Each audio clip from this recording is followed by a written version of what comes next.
하나님 아버지, 당신의 아들 예수 그리스도를 통해 우리에게 구원과 구속, 그리고 평화와 기쁨, 영원한 안식, 또 새로운 생명, 성령의 선물, 그리고 영원한 소망 가운데 이 땅을 살아갈 수 있도록 해주셨지만, 하나님, 우리의 마음속에서는 그것을 믿는다 하고 그것에 온전히 우리가 위탁하지 못하는 것을 봅니다. 우리의 많은 부분은 여전히 하나님이 우리에게 선물로 주신 것보다는 우리 스스로가 획득하고 우리 스스로가 원했던 것에 훨씬 더 많이 머물러 있는 것을 봅니다. 하나님, 이것 때문에 우리는 하나님을 반쪽으로 이해하고 또 하나님의 말씀도 우리가 온전하게 이해하지 못하며 우리의 마음은 아직도 우리 자신에 의해서 통제되고 있는 많은 부분들을 봅니다. 하나님이 이제 우리의 힘으로 이것을 우리가 꺾고 갈 수 없으니 하나님의 은혜로 또 사랑의 타치로 온전히 우리를 사로잡으셔서 온전하게 당신의 것이 되게 하시옵소서. 우리 자신도 우리에 있는 모든 의지를 다해서 우리가 그리로 달려가게 되기를 원합니다. 하나님, 오늘 이렇게 마지막 시간까지 올 수 있도록 은혜를 베풀어 주셔서 감사를 드리며 또 우리 모두가 다 안전하게 여기까지 온 것에 대해서 하나님께 감사를 드리며 이 마지막 수업을 진행합니다. 하나님, 이 시간 오셔서 우리 가운데서 높임을 받으시옵소서. 예수님의 이름으로 기도드렸습니다.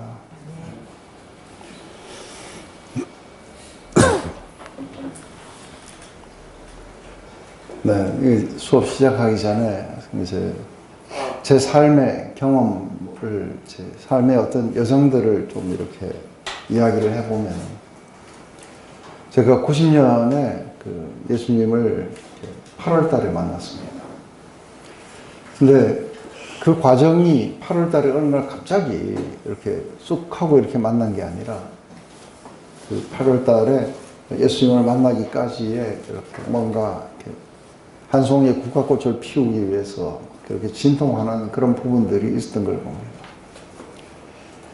근데 점점 그 주님을 만나는 날이 가까울수록 점점 더 제 마음속에서는 저항도 심해졌고, 그리고 갈증도 아주 이렇게 심해졌던 걸 봅니다. 근데 1990년은 참 어메이징한 한 해였습니다. 처음 1월 달부터 제가 이렇게 차를 몰고 골프를 치러 가다가 또 갑자기 이렇게 그 차에서 흘러나오는 그 테이프 속에 우리 이동원 목사님이 예수님을 영접하라고 그렇게 초청하는 이야기를 듣고, 또 길가에 차를 세워놓고 영접했던 이야기.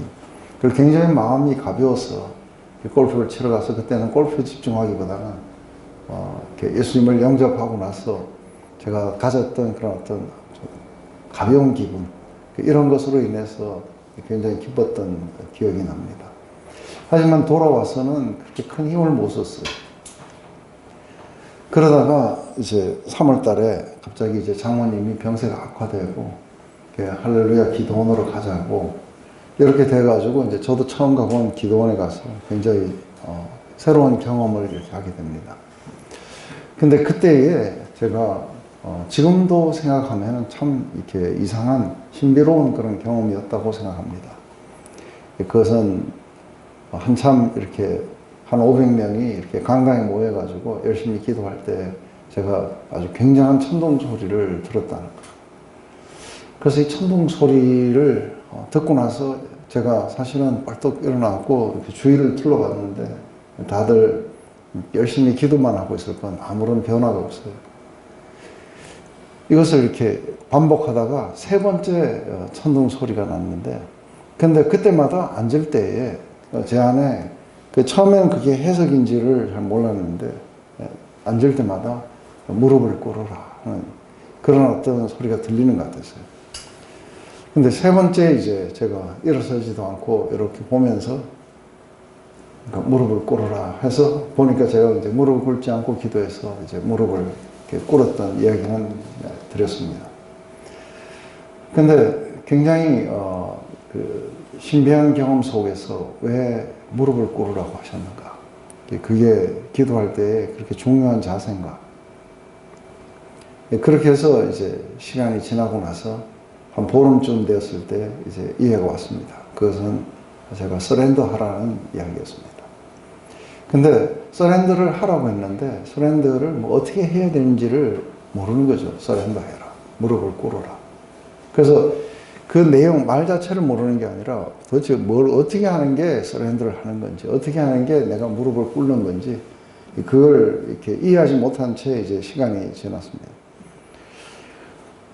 그러다가 이제 7월 달에 미국에 이렇게 순회 이렇게 여행을 이렇게 하게 되고, 그 과정 속에서 제 마음이 아주 굉장히 강박했고, 또 뭔가 좀 짜증으로 가득 차 있었던 그런 시간들이었다고 봐요. 그렇게 해서 이제 뉴저지에 갔을 때 어떤 목사님을 만나러 가게 되고, 거기에서도 굉장히 깊은 큰 타치를 받았어요. 그래서 막 울기도 하고, 그러고서는 돌아왔는데 여전히 마음에는 완전히 이게 뭔가 해결은 안 된 채 그렇게 온 것 같아요.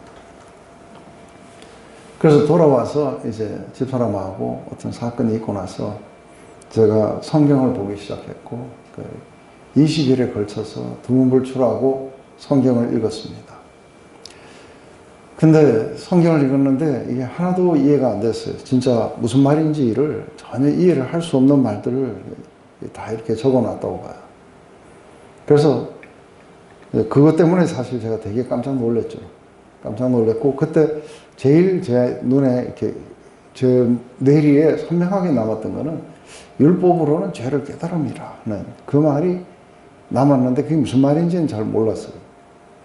그렇게 하고서는 이제 그 뉴저지에 만난 목사님이 이제 마스 기도원에서 집회를 한다 하길래 그래서 이제 제가 거기 올라갔고 그리고 목요일 날 이제 예수님을 그렇게 십자가로 만났어요. 십자가의 사랑 가운데 예수님을 만나고 그러고 나서 내려왔는데 또 똑같이 성경을 읽었어요. 근데 놀랍게도 이 성경이 굉장한 은혜로 제게 막 다가오기 시작하고 내 눈이 열리고 막 이게 보이기 시작하고 그래서 그때에 이제 주위에 있는 사람들은 그 영안이 열렸다 뭐 이런 이야기를 하더라고요. 그래서 영안이 그렇게 어떻게 해서 열렸는지 모르지만 좌우지간 성경이 막 이해가 되는 거예요. 근데 이해가 될 뿐 아니라 너무 이렇게 달고 오묘하고 너무 은혜가 많이 돼가지고 그래서 사실 밤에 잠을 거의 안 자다시피 하면서 이걸 읽었어요. 근데 그렇게 읽어갖고 제가 이렇게 처음 받은 성경이 있는데 그게 이제 매일 성경이라고 그만큼 두꺼운 거예요. 그게 사실은 캐나다에 지금도 있는데 이게 제본이 다 떨어져 버렸어요. 그 정도로 너덜너덜해질 때까지 읽고 울고 읽고 울고 이렇게 한 거예요. 근데 한 가지 제가 이 말씀을 드리려는 게 아니라 한 가지 제가 갖는 의문은 왜 예수님을 만나기 전에는 내가 이게 이해가 안 됐는데 일주일 후에 예수님을 만나고 와서 읽었는데 왜 이게 이해가 되느냐는 거예요. 이제 그게 이제 상당히 중요한 어떤 터닝 포인트였죠. 그래서 한번 나로 하여금 성경을 이해할 수 있도록 만들어준 게 뭔가. 그 원인이 있을 거 아니에요. 그죠? 그래서 저는 가르치는 자이기 때문에 그런 걸 아는 게 이제 상당히 중요해요. 보통 사람들은 그냥 눈이 열려가지고 한번 좋다 하고 끝나는데 저는 뭔가가 나로 하여금 이게 이해되도록 해준 게 있다는 거예요. 그게 뭐였을까? 했을 때 여러분들은 뭐가 저를 이거를 읽도록 그렇게 만들어줬다고 생각하세요?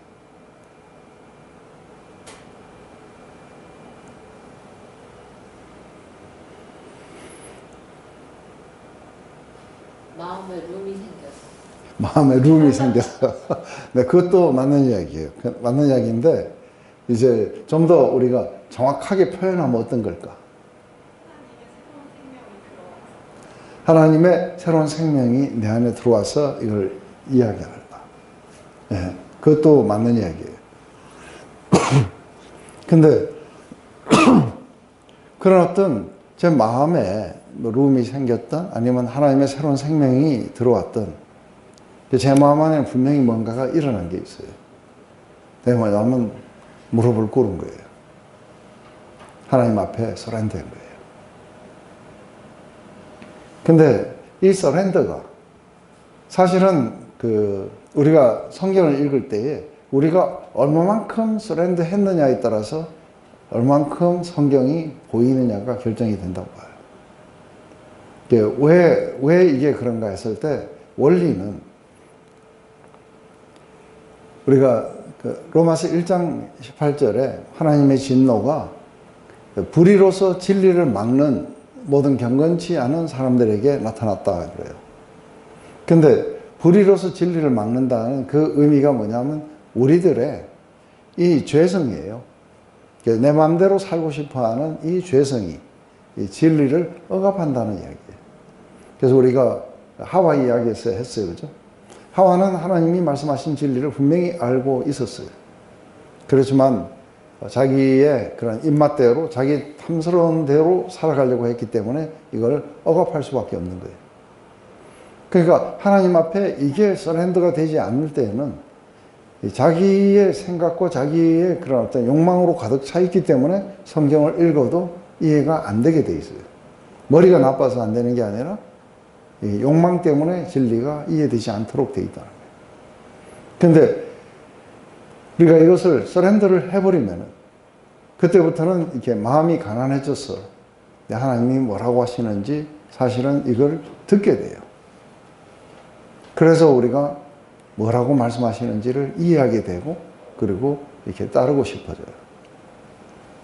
이걸 다른 말로 하면은, 에레미야의 말로 하면은 우리가 이렇게 굳은 마음을 가지고 있었다고 얘기해요. 그래서 이 굳은 마음은 듣긴 들어도 듣지 못하고 보기는 봐도 보지 못하고 마음으로 깨달아서 고침을 받지 못하게 돼 있어요.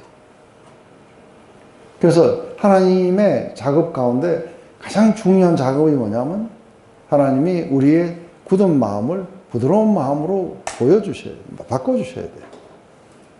그래서 이게 부드러운 마음으로 바뀌게 되면은 우리가 하나님의 말씀을 즐겨 이해하고 따를 수 있게 돼요. 근데 이 작업이 이제 사실은 상당히 어려운 작업이죠. 그래서 우리에게는 새 영이 필요했던 거죠. 새 영을 주고 그리고 새 마음을 주셔서 우리로 하여금 하나님을 즐겁게 따라갈 수 있도록 하겠다. 근데 하나님께 굴복하지 않는 시각 속에서 읽으니까 사실은 그 마태복음을 읽어보면은 굴복되지 않은 시각 속에서는 예수님이 이해가 안 됐어요. 사람들이 물은 질문에 한 번도 제대로 대답하시지도 않고 그리고 이 사건과 이게 뭔 연관이 있는지 왜 자질구레한 일들을 이렇게 나열해놨는지 계속해서 제가 이걸 이렇게 판단하면서 이렇게 되죠.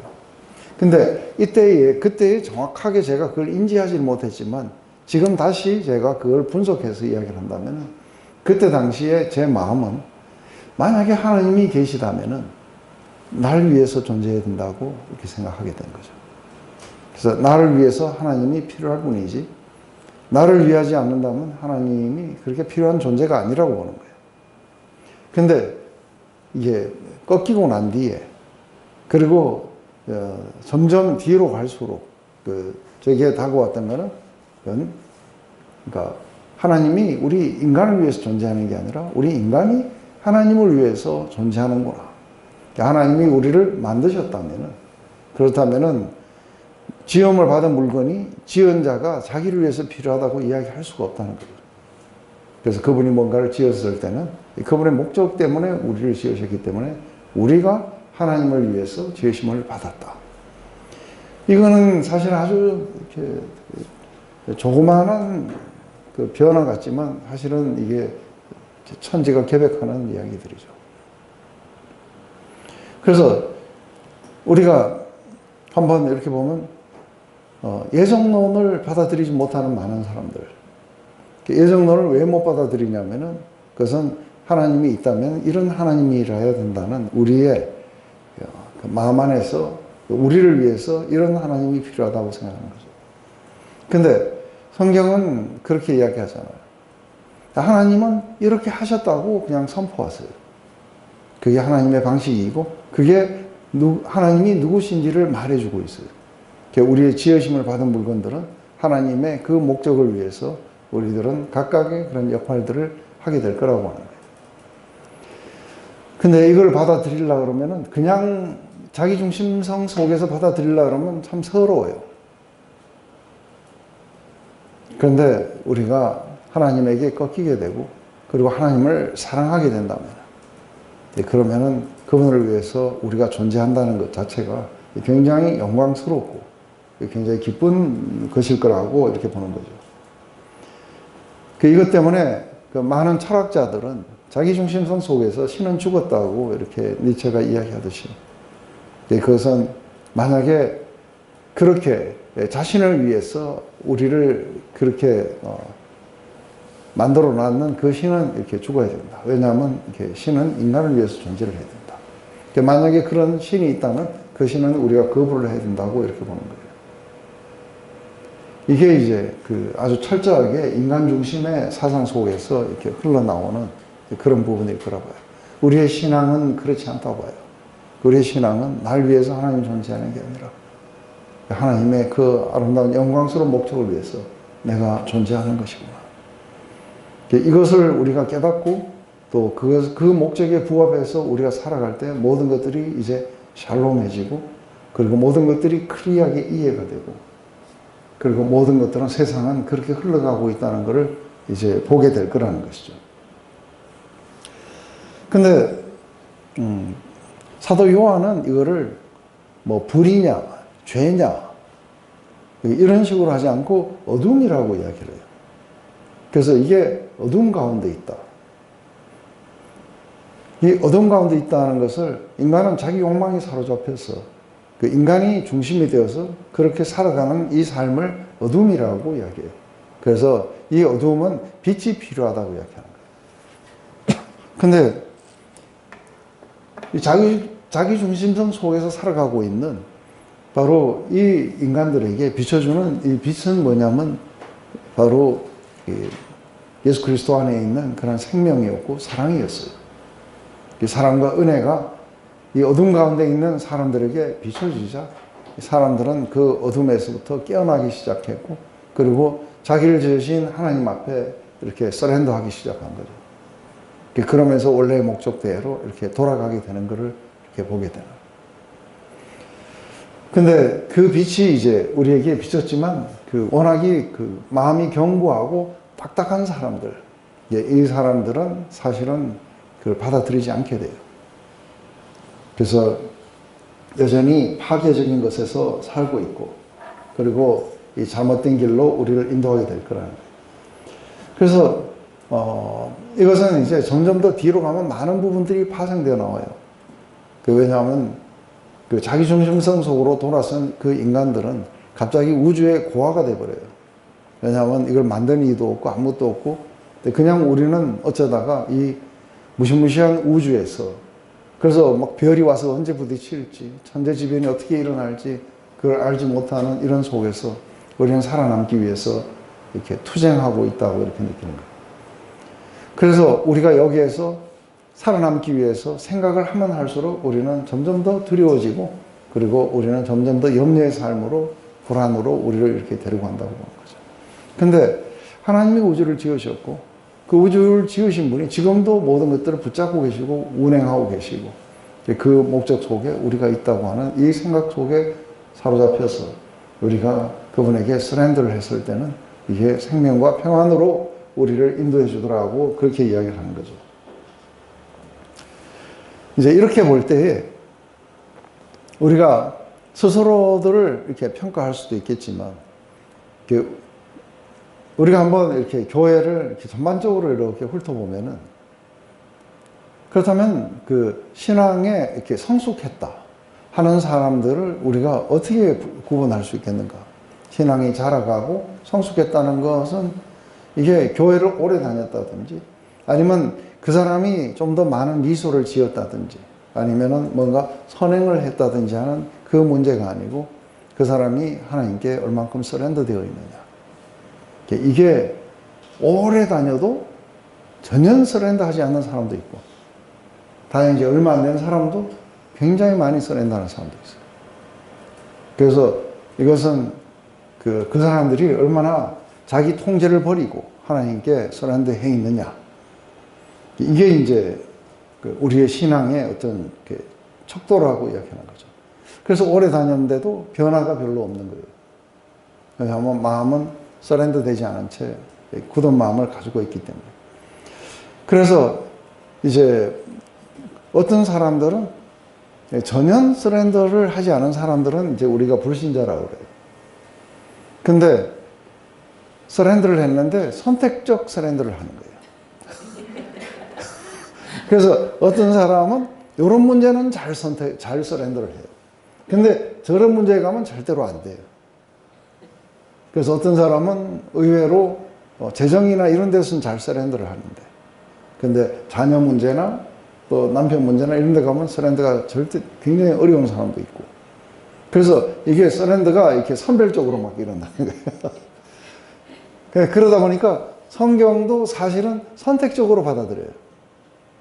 성경을 읽으면서도 자기에게 유리하고 자기가 서렌더하는 부분은 되게 은혜가 돼서 이렇게 줄이 쫙쫙 까지는데 자기가 아직 서렌더하지 못한 부분들은 자기가 별로 이렇게 성경에 있는 것을 우리가 받아들이고 싶지 않죠. 왜냐하면 자기 마음대로 되고 싶은 마음이 많은데 그런데 그거를 이해하라 그러면 제가 그걸 이해하고 싶겠어요.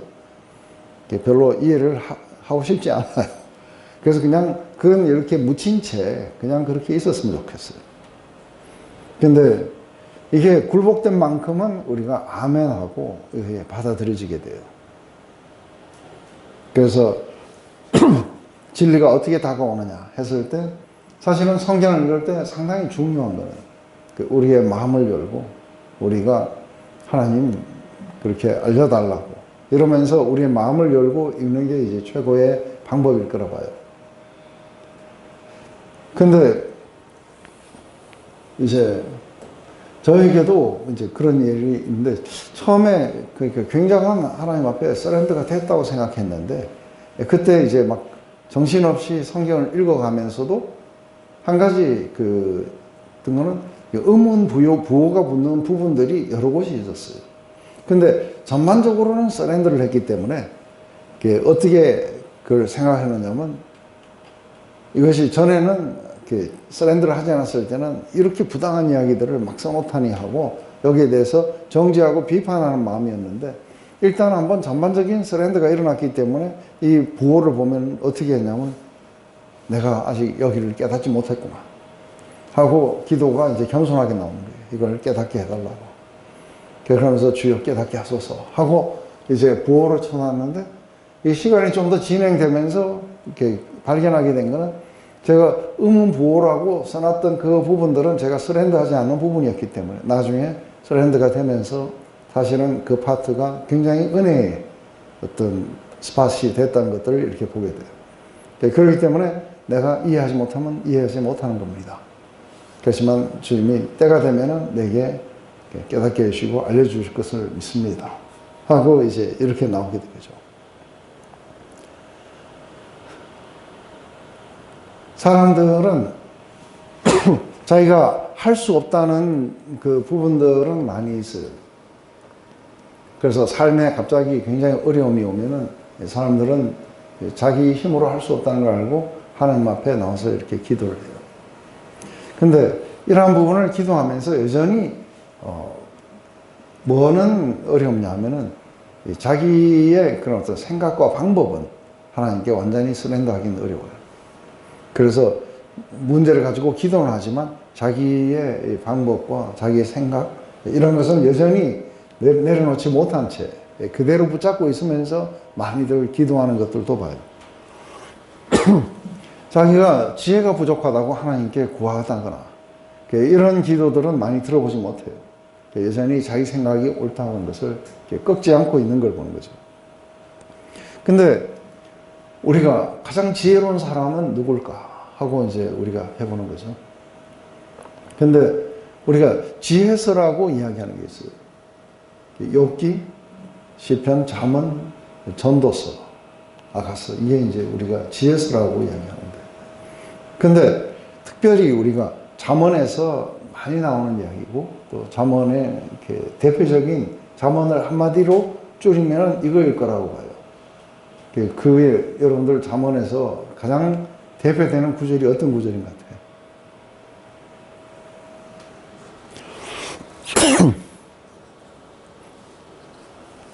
잠언을 안 읽어보셔서 잘 모르시겠어요?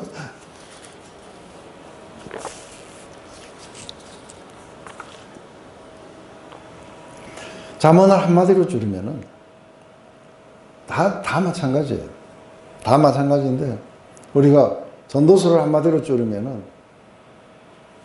그러니까 무섭고 큰 날이 이르기 전에 하나님께로 하나님을 기억해야 된다 하는 게 이제 우리가 전도서의 그 보면 여호와를 경외하는 것이 모든 지혜의 근본이 된다 하는 거예요. 그래서 이게 지혜서들인데 이거는 인간의 지혜가 아니고 이 하나님으로부터 오는 그 지혜가 우리에게 올라가면 하나님에게 이렇게 꺾여야 돼요. 하나님을 경외하는 마음, 하나님께 서렌더하는 마음이라야 그 다음에 참된 지혜들이 우리를 통해서 나온다는 게 이게 잠언의 중요한 파트인 거죠. 근데 사람들은 사실은 하나님의 지혜에 이렇게 이르지 못한 채 사람들은 자기의 좁은 소견 속에서 두려워해요. 그런 것 가운데 어떤 게 있냐면 우리가 우리 교회는 제가 전도를 해갖고 했기 때문에 이게 다 초신자들이었어요. 근데 이 초신자들을 데리고 뭔가 이제 성경을 갖다가 풀어가고 이렇게 할 때에 이 초신자들이 제일 무서워하는 메시지가 뭐냐면 고난에 관한 메시지예요.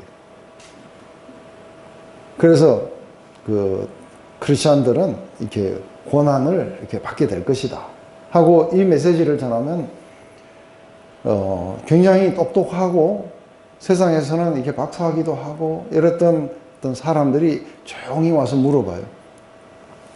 우리가 잘하면은 고난을 안 받고도 이렇게 지나갈 수 없느냐고 그 이야기를 해요.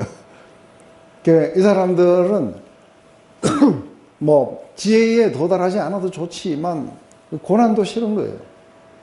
그래서 신앙생활에 상당히 중요한 건 뭐냐면 우리가 이렇게 건강하고 부하고 이렇게 안락한 삶을 원하지 우리는 지혜로운 삶을 이렇게 원한다고 이렇게 생각하지 않는 거죠. 이건 초신자 때 어떻게 보면 당연한 얘기예요. 그죠? 근데 이게 고난이 없으면은 그 사람이 살아가는 데 있어서 고난은 필수적이고 또 특별히 크리스찬으로서는 이게 고난이 하나님께서 일부러 허락하시기도 하신다. 근데 이게 이제 고난을 바라보는 우리의 이 시각들이 우리 안에 이제 달라져야 되는 거죠. 우리는 이렇게 건강하고 부하고 안락한 삶을 원하느냐, 아니면 진리의 삶, 생명의 삶, 그리고 우리가 진정한 그런 우리의 삶을 되찾느냐 하는 이 문제는 상당히 다른 거예요. 근데 이 사람들에게 아무리 이야기해도 두려워서 안 받아들이려고 하는 게 뭐냐면 이게 고난이 집으로 가는 길이다. 네 자신으로 돌아가고 하나님께로 가고 그리고 네가 온전하게 지혜로워지는 그 지름길이다. 이 이야기를 해도 사실은 안 받아들여요. 근데 먼 나라 이야기를 하면은 조금 받아들이지만 그래도 기분이 썩 좋지는 않아요. 그래서 이거 봐라. 이집트에서 이렇게 자기 백성들을 구하셔서 이게 광야를 거쳐서 집으로 돌아가자냐. 그래서 이 광야에서 뭘 했겠니? 하고 이제 이야기를 막 하는 거죠. 결국은 이 광야는 하나님이 계획하신 그 이유가 우리의 자율성을 제거하는 거예요. 그래서 우리는 하나님과 온전히 서렌더하기 위해서 바로 이 광야가 있는 거예요. 그래서 우리 신명기 8장에 왜 이 광야를 거치게 했는지 아느냐 하고 이야기를 해요. 그래서 신명기 8장에 그 광야를 거치게 하는 것은 우리가 이제 하나님 말씀을 제대로 우리가 알고 제대로 듣고 그리고 제대로 진리 가운데로 나가게 하기 위해서 그랬다는 거예요. 그래서 거기에서는 인간이 자기 힘으로 살아갈 수가 없어요. 그죠? 그래서 하나님 뭐라고 말씀하시면은 똑똑히 들어야 돼요. 잘 들어야 돼요. 그죠? 그래서 이 잘 들어야 되는 이거 뭐냐면 마음을 열고 하나님 뭐라고 하시는지를 받아들이고 그대로 따라가야 돼요. 안 그러면 죽어요. 그래서 하나님께 그 마음을 열고 또 들어보고 그리고 그대로 따라가려고 하는데 이 광야에서 발버둥을 치는 이유가 뭐냐면 고통이라는 건 뭘까 하는 거예요. 우리가 생각할 때 고통이라는 건 어떤 걸까 했을 때 우리가 한마디로 말하면 이 자기의 자아가 죽는 그 아픔이에요. 그래서 자기의 소견이 죽는 아픔이고 자기의 자율성을 잃어버리는 아픔이고 그럴 뿐인 거예요. 그래서 나중에 이거를 다 잃고 나면은 뭐예요? 이제 그 하나님을 의뢰하는 속에서 봤을 때는 그냥 이거나 저거나 다 똑같아요. 이런 삶이든 저런 삶이든 다를 바가 하나도 없는 거예요. 그냥 제가 늘 이야기했듯이 그거는 그거다 하는 거죠. 그래서 뭐 고통스러운 삶도 없고 뭐도 없고 하는데 이 사람들이 이것을 고통으로 이렇게 느끼게 되는 이유가 있는 거죠. 그것은 자기가 너무 무력한 거죠. 그리고 이런 그 일장춘몽을 꼭 꿈꿔보는 거죠. 자기에게 전능한 파워가 있다면 이런 사람도 살리고 저런 사람도 살리고 막 그렇게 했으면 좋겠다. 근데 광야는 오직 하나님 한 분만이 그 마음의 원대로 하실 수 있는 분이세요. 그리고 그분은 이것이 하나의 목적이고 근데 이게 그 우리의 최종적인 상태가 아니라고 이야기하는 거예요. 그래서 지금 빨리 이것을 통해서 자율성을 버린 사람들에게는 이게 약속의 땅이 준비가 되어 있는 거죠. 그래서 거기에서는 우리를 갖다가 마음껏 축복해 줄 수 있어요. 그때마다 우리가 그 축복을 받게 되면 하나님에게 대한 감사와 찬송이 우리 안에서 이렇게 일어나게 돼요. 근데 신명기에 제일 많이 나오는 경고가 뭐냐면은 이게 너희들이 능력으로 얻은 게 아니다. 너희들의 힘이나 너희들의 지혜나 이것으로 얻은 게 아니라 이것은 하나님이 너희에게 주신 선물이다. 그래서 이게 삶이 선물이라는 걸 인식하려면 이 광야에서 빼앗기는 경험들을 해봐야 돼요. 그러고 나면은 하나님이 이제 선물로 모든 삶을 이렇게 다가오게 돼요. 그래서 너무 공기 같은 게 너무 뻔해가지고 이게 선물로 보이지 않잖아요. 안 그래? 공기도 그렇고 뭐 물도 그렇고 너무 흔하고 뻔해가지고 이걸 선물이라고 감사합니다 하고 그렇게 살기가 좀 어려워요. 근데 당장에 공기가 없으면 그냥 살 수도 없는 건데. 그러듯이 이제 우리에게 뭔가 선물이라는 것을 갖다가 인식시켜 주려면 잠시 빼앗기는 경험을 해보면은 그게 그냥 있는 게 아니구나 하는 거죠. 근데 이게 이제 일반적으로 우리는 하나님의 이 계획이나 뜻에 우리가 굴복할 수 없는 이유가 어디냐면 우리가 가지고 있는 이 욕망은 우리는 고통 없는 영광을 원해요. 그래서 우리는 이렇게 건강과 부와 이렇게 번영을 원해요. 근데 문제는 뭐냐면 고통이 없는 번영과 영광과 부 속에 있으면 어떻게 되느냐. 고통과 영광과 부 속에 우리가 있게 되면은 우리는 어떻게 변할 수 있겠느냐. 우리가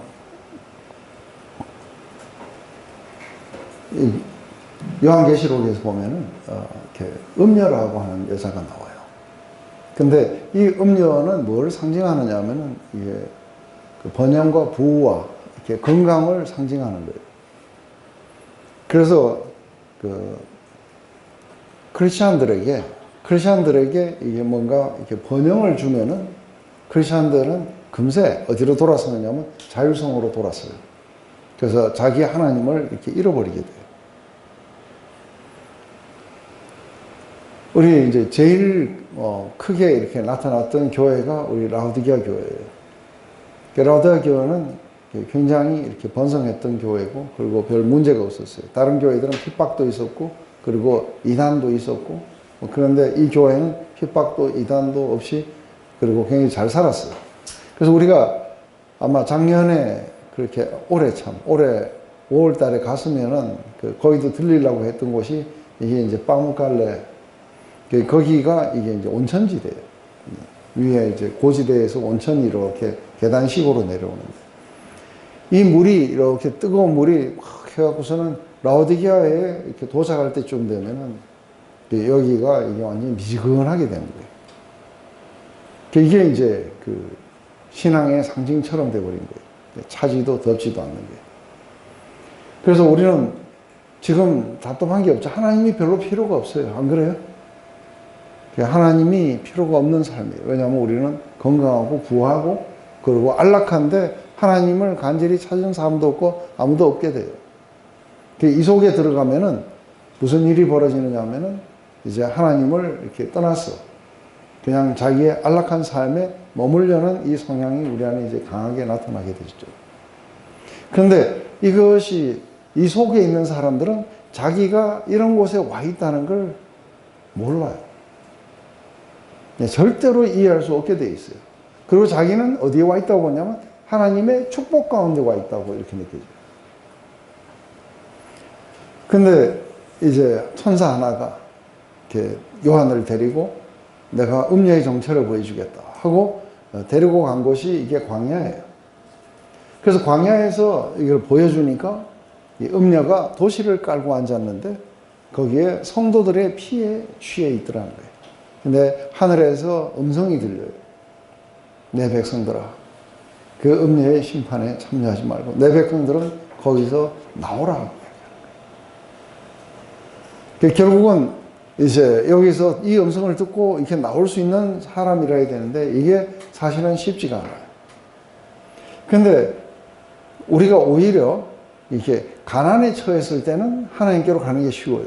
근데 부함에 처했을 때는 하나님께 가는 게 그렇게 녹록지가 않아요. 그래서 이걸 사도 바울은 빌립보서에서 뭐라고 이야기를 하냐면, 그래도 나는 이런 부함이 왔을 때에도 파괴되지 않은 채 내가 남을 수 있다는 거예요. 그리고 아주 비난이 왔을 때도 나는 이것에 낙심하지 않고 남을 수 있다는 거예요. 그래서 나는 일체의 비결을 배웠다. 그래서 내게 능력 주시는 자 안에서 나는 비난과 부함의 일체의 비결을 배웠다. 근데 이 사람들은, 어떤 사람들이 이걸 배우느냐면 하나님께 완전히 서렌더되더라고요. 그리고 하나님을 이렇게, 예수님을 사랑하는 사람들이에요. 그래서 예수님만이 자신의 그 온전한 보물로 느끼면서 최고의 가치로 느끼는 사람들만이 이게 부함에 가도 이게 부함 자체에 이렇게 빠지지 않게 되는 거죠.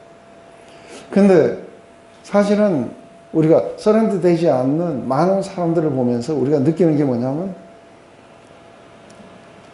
우리가 치유 집회나 이런 데 가면은 사람들이 많이 모여요. 그리고 재정 무슨 재정 이래가지고 그 재정이 뭐 이렇게 좋아질 수 있다 이런 데는 또 사람들이 많이 모여요. 그리고 도대체 이게 그 성경적인지 어떤지 모르겠지만 무슨 학습법 해가지고 그렇게 하면은 요렇게 하니까 이게 학습이 잘 되더라든지, 요렇게 하니까 재정이 좋아지고, 요렇게 하니까 건강이 좋아지더라. 이런 게 나오면 어떻게 돼요? 사람들이 이렇게 구름대처럼 확 몰려가 버려요. 결국은 이제 판을 치게 되는 게 건강과 부의 복음이 이제 참된 복음을 갖다가 가려버리는 거예요. 근데 왜 건강과 부의 복음이 참된 복음을 가리냐면 인간들의 마음에는 그것을 원하고 있기 때문에 그래요. 그래서 나와 함께 복음을 위해서 고난을 받자는 이야기는 사실은 잘 안 들리게 돼요. 그래서 디모데 보고, 디모데, 우리에게 주신 것은 그런 두려운 마음이 아니야.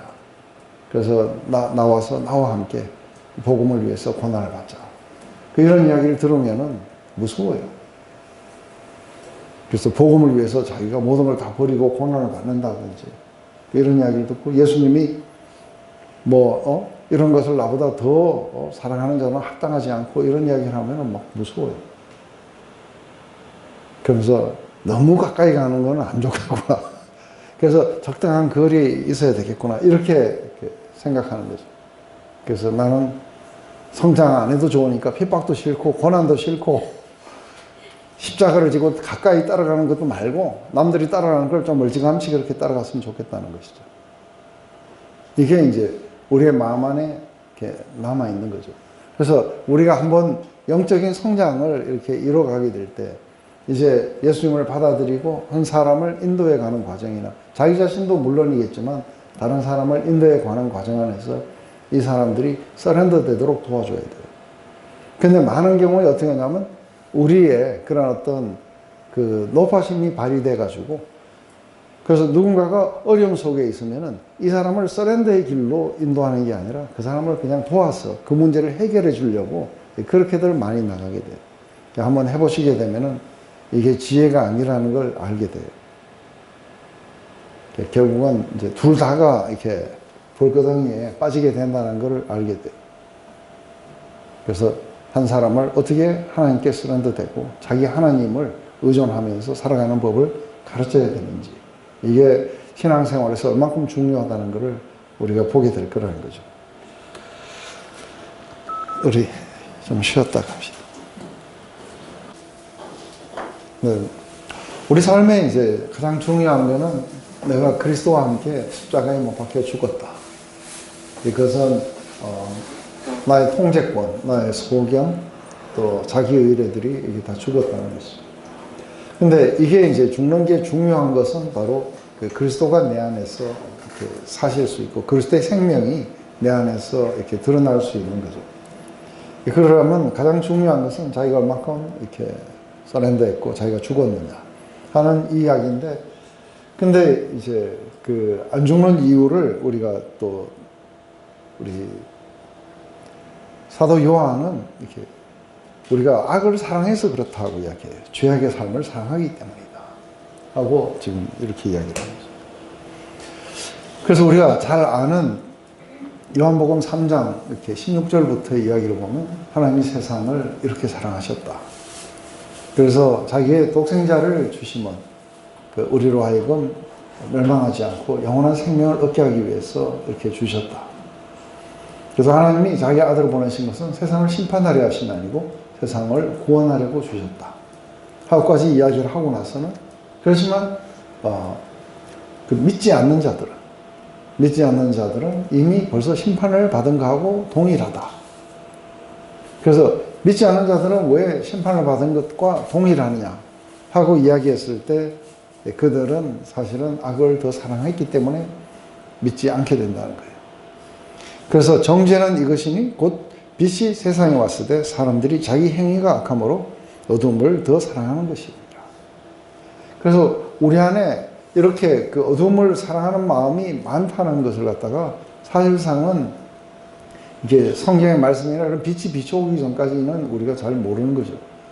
그런데 이런 것들이 비춰올 때 우리가 잘 안 믿어진다든지 이런 것은 우리 안에 있는 이 어두움들, 악을 사랑하는 마음, 이런 것들이 지금 죽지 않고 있다는 것들을 우리가 보게 되는 거예요. 그래서 사실은 많은 사람들이 완전히 악에 빠져 있다기보다는 지연작전을 많이 쓰죠. 그래서 우리가 다음 주까지는 좀 이렇게 하다가 나가겠습니다 한다든지, 지연작전으로 인해갖고 이게 돈 제일 안 갚는 사람이 내일 모레 갚는다는 사람이 제일 안 갚아요. 그렇듯이 언제 서렌더 하냐 그러면 내일 모레 서렌더 하는 사람들이 이게 제일 안 서렌더 안 해요. 오늘 지금 서렌더를 해야 되는데 그만큼 악을 사랑하는 마음이 더 있다는 걸 갖다가 그 사람 스스로가 나타내는 거죠. 그래서 준비가 안 됐다든지 뭐 이런 많은 이야기들은 악을 사랑하는 마음이 포기할 수 있는 준비가 아직 안 됐다는 그 이야기겠죠. 근데 한 가지 중요한 건 뭐냐면 자기가 이렇게 서렌더를 하고 난 뒤에 삶은 어떨 건가 했을 때 이게 서렌더를 이렇게 안 해봐가지고 서렌더 하고 난 뒤에 삶이 상당히 불안한 거예요. 근데 제가 아까도 얘기했듯이 우리가 사람들을 이렇게 서렌더 하는 쪽으로 이끌어야 될 때 굉장히 중요한 건 이건 실습을 해봐야 되는 거예요. 그래서 실습을 해보고 거기에서 이게 평화의 삶이었고 이게 기쁨의 삶이었고 상당히 짐이 가볍다는 것을 거기서 경험하게 되면은 다음에는 그리로 서렌더에 가려고 하는 성향이 좀 더 커져가게 돼요. 악을 사랑하지만 여전히 저쪽도 사랑하게 돼요. 그래서 갈등을 하다가 그래도 저쪽으로 가려는 성향들이 좀 많아져요. 그런데 이게 공동체도 상당히 중요해요. 공동체에서 그쪽으로 서렌더에 가는 사람들이 많으면은 친구 따라 강남 간다고 많이들 서렌더를 해요. 교회 분위기가 그러면은 그렇게 해요. 그래서 저는 이제 목회할 때 어떻게 하면 그 분위기를 만들 수 있을까 해서 사람들을 이제 서렌더 시키는 대로 이렇게 데려가면은 이제 리더들부터 먼저 서렌더를 해야 돼요. 그죠?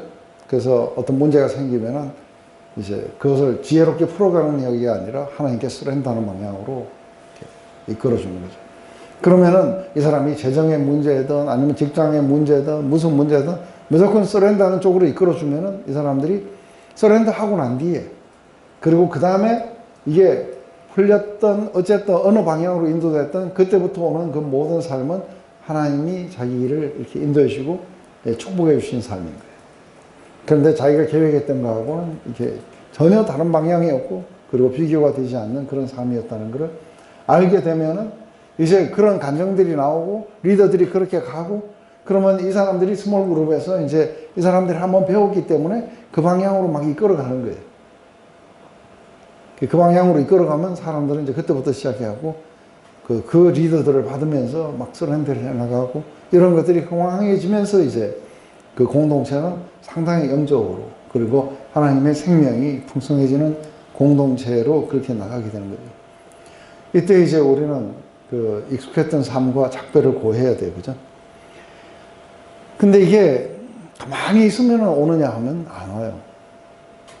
그래서 이게 이 원리와 이런 모든 것들은 다 있어요. 다 준비되어 있는데 문제는 뭐냐면 내가 결정해야 돼요.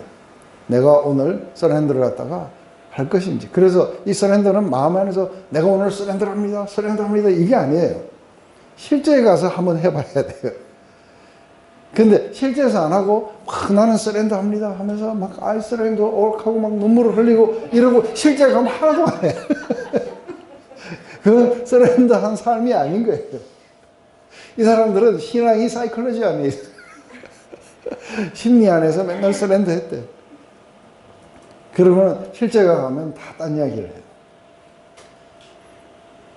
결국은 이게 갈등하는 마음에 오지 않아요. 그죠? 근데 참 이게 우리가 이렇게 이게 마음의 찔림을 받아서 형제들아 우리가 어찌할꼬 하니까 회개하라. 그리고 주 예수를 믿어라. 그러면 성령을 선물로 받으리니. 그런데 이게 이제 예수님도 그런 이야기를 하세요. 제일 먼저 이렇게 전하신 내용이 뭐냐면은 이게 회개하라는 거죠. 하나님 나라가 가까웠느니라. 근데 이 회개하라는 것은 우리가 거짓말하는 거 뭐 여러 가지 나쁜 짓 하는 거 회개하라는 게 아니고 바로 서렌더 하라는 얘기예요. 지금까지 제가 천둥 소리로 들었던 것처럼 지금까지 자기 힘으로 살았던 것을 이제는 그리스도에게로 이렇게 굴복되어 가는 거죠. 자기의 생각도 그리스도에게로 굴복시키고 그래서 이제는 그리스도의 그 말씀이 나의 진리입니다. 그리고 나에게 빛이십니다. 그 빛을 따라 내가 걸어가겠습니다. 근데 이게 이제 실제로 사람들 안에서 일어나야 되는데 이게 회개하라는 것은 자기가 이렇게 결정을 해야 돼요. 그죠? 결정을 하고 내가 이렇게 서렌더를 하겠다고 했을 때 그때에 동시에 성령을 선물로 받는다고 얘기를 하는데 이 성령이 오시게 되면은 실제로 하나님의 사랑과 은혜와 자비에 대해서 이게 조명이 있고 타치가 있기 때문에 마음이 굉장히 부드러워져 버리는 거예요. 그래서 사실은 이제 완전하게 실제로 서렌더를 이렇게 더 깊게 해줄 수 있는 것은 하나님의 그런 사랑과 은혜의 타치예요. 그렇지만 그 은혜의 타치가 오도록 고도시를 기다리고 있는 거예요. 자기는 아무것도 안 한 채 그렇게 하고 있는 거예요. 와서 타치하셔갖고 나를 서렌더 시키세요. 그런 사람들에게는 안 와요. 그래서 내가 내 결정들이 상당히 이렇게 중요한 거예요. 근데 내가 결정했다고 하나님이 타치 안 하시고 이러면 내가 또 갈 수 없는 건 사실이에요. 그렇지만 내가 결정을 안 하는데 그렇게 잘 오진 않아요. 근데 이제 우리가 중요한 파트는 뭐냐면 우리가 사랑의 연합이에요. 이 사랑의 연합은 일방적으로 끌려가진 않아요. 그 대상이 자유의지로 결정하기를 이렇게 원하세요. 그러면 우리가 결정하는데 우리가 결정했다고 우리 결심 약하여 그죠? 늘 깨어지기 쉬우니 그러니까 우리가 결심도 하지만 나를 받아주셔서 주의 형상으로 바꿔달라고 우리가 또 요청도 하게 되는 이유는 우리의 결심만으로는 안 된다는 거예요. 그렇지만 중요한 건 뭐냐면 우리가 우리 자유의지 속에서 우리가 그것을 결정하는 건 상당히 중요한 거예요. 그리고 실제 삶에 가서 결정을 하고 들어가야 돼요. 그래서 예수님이 이 모든 것들을 다 알고 나서 준행하지 아니하는 자는 그래요. 그죠? 그거는 뻥이다는 거죠. 아무것도 아니다. 근데 이렇게 결정을 하고 하나님의 사랑을 갈구하는 자들에게 새 생명이 이렇게 부여될 것이다 하는데 이것은 우리가 한번 이렇게 경험하고 난 뒤에도 지속적으로 가야 되는 거예요. 지속적으로 매 순간 하나님에게 우리가 서렌더하는 이 훈련은 굉장히 중요하다고 해요. 그래서 이렇게 기다렸어요. 예수님이 말씀하세요. 그죠? 이들은 예수님을 믿는 사람들이었어요. 믿는 사람들이었고 예수님을 3년 반 동안 따라다니는 사람들이었어요. 근데 예수님 말씀하시는 거예요. 너희들은 전도하러 나가지 마라. 나가지 말고 여기에서 내가 아버지께서 약속하신 것을 너희에게 부어줄 때까지 너희들은 이 성에서 유하면서 기다리라. 이들은 기다렸어야 돼요. 근데 이걸 기다리는데 보면 사도행전에서 이렇게 보면 베드로는 예수님이 시키지도 않은 일을 해요. 기다리라고 했는데 그러면 기다리지. 또 유다가 하나가 없다고 그 자리를 채우려고 마띠아를 뽑아요. 그죠? 이런 이렇게 복잡다단한 일을 하게 돼요. 그러니까 사실은 이게 마띠아가 아니죠. 하나님이 나중에 사도 바울로 채우실 거예요. 근데 기다리라고 하면 좀 조용하게 기다려야 되는데 이게 못 기다리는 거죠. 근데 기다리면 어떻게 됩니까 했을 때 너희가 이렇게 파워를 받게 되고 그리고 이제는 내 증인된 삶을 너희가 살게 될 것이다. 그때 우리가 그 예수님의 말씀에 서렌더해서 우리가 그것을 기다려 봐야 돼요. 그죠? 그래서 이들이 한 열흘간을 기도했어요. 그러자 오순절날이 이루게 되고 그리고 불의 혀같이 갈라지는 것이 있더니만 사람들이 파워를 받기 시작하고 그러면서 이제 그리스도의 그 생명이 이들 안에 나타나기 시작하고 그리고 땅끝까지 이르러서 증인의 삶을 살려고 활발하게 나타나기 시작하는 것이죠. 그래서 그들이 그렇게 나가서 했던 것은 예수님의 그 삶과 그리고 죽으심과 그리고 가르치신 부활 이러한 것들을 그들의 삶의 몸소 이렇게 나타나도록 가르치신 거죠. 이게 이제 그렇게 하는 사람들에게 성령을 그렇게 선물해 주신다. 그래서 성령이 오시게 되면은 우리의 마음이 아주 부드러운 마음으로 바뀌게 되고 그리고 마침내 이것을 이해하게 된다는 거죠. 이것은 한 번의 결정이 아니라 매일매일의 결정인 거죠. 근데 이 결정에 이제 초기 단계 때는 우리가 그 자기의 삶에 대한 부인으로부터 일어나서 우리가 서렌더하게 되지만 이 뒤에는 이제 예수님과의 관계가 이렇게 일어나게 돼요. 그죠? 관계가 일어나게 되고 그분을 이렇게 사랑하게 되고 그분과 깊은 사랑의 관계 속에 들어가게 되면은 이 사랑 때문에 이게 서렌더가 굉장히 스윗하게 돼요. 그분의 사랑을 갖다가 더 많이 경험할수록 점점 더 스윗하게 서렌더하게 돼요. 그래서 이게 마음이 점점 더 부드러워지고 그리고 사랑 때문에 그냥 자기 자신을 다 드려야겠다는 그런 어떤 생각도 이렇게 가지게 되겠죠. 이게 이제 우리가 하나님이 우리를 부르셨던 그런 삶이라고 해요. 그래서 우리는 이게 더 깊은 서렌더, 더 깊은 영적 성장으로 일어나기 위해서 우리가 해야 되는 거 뭐냐면 예수님과의 깊은 사랑의 관계 속에 들어가야 돼요. 그래서 이 사랑이 우리로 하여금 스윗하게 서렌더할 수 있도록. 그때에 이제 그 사랑이 깊어지면은 이런 이제 결정이 우리 안에서 나오죠. 그래서 저도 그것들을 기억해요. 만약에 하나님의 말씀과 제 생각이 충돌하면 무조건 제 생각이 틀렸습니다. 무조건 당신이 말씀하시는 걸 따르도록 하겠습니다. 그리고 내가 다른 사람들에게는 모르지만 오직 주님이 말씀하시면 내가 무조건 내가 서렌더 하겠습니다. 이것은 아주 스윗하게 일어나는 거예요. 그게 그렇게 해서 어떤 유익이 있다든지 이게 아니라 나를 사랑하셨던 분이기에 내가 이렇게 스윗하게 무조건 내가 이해되건 안 되건 그건 그렇게 중요하지 않습니다. 근데 이게 이제 전에는 뭐예요? 이해가 안 되면 안 가는 거예요. 근데 지금은 이해가 됐다 안 됐다가 중요한 게 아니라 오직 주님의 말씀만이 내가 진리인 것을 믿기 때문에 난 거기에 서렌더 하겠습니다. 이게 이제 주님과의 인격적인 관계 안에서 나오는 이게 서렌더라고 봐요. 이게 이제 점점 더 깊어져 가면은 점점 더 서렌더가 더 깊어져 갈수록 점점 더 한 사람 안에 그 그리스도의 그런 생명이 더 많이 이렇게 나타나게 되겠죠. 그죠?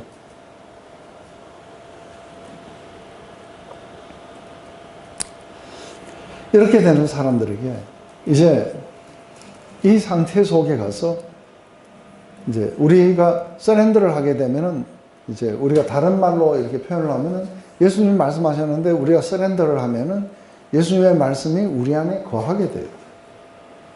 그래서 주님이 그렇게 말씀하시는 거예요.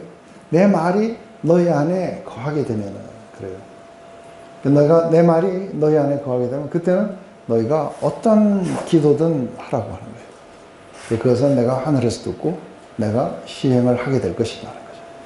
그래서 자기가 하나님께 서렌더 된 사람들에게는 어떤 확신이 있냐면 기도가 응답될 거라는 확신이 있어요. 그런데 하나님께 서렌더 안 되는 사람들은 자기 욕망을 따라서 이렇게 하기 때문에 자기 기도가 응답될 거라는 확신이 없는 거예요. 그러니까 또 응답될 수 있는 그 5만 가지의 방법을 만들어요. 효과적인 방법들.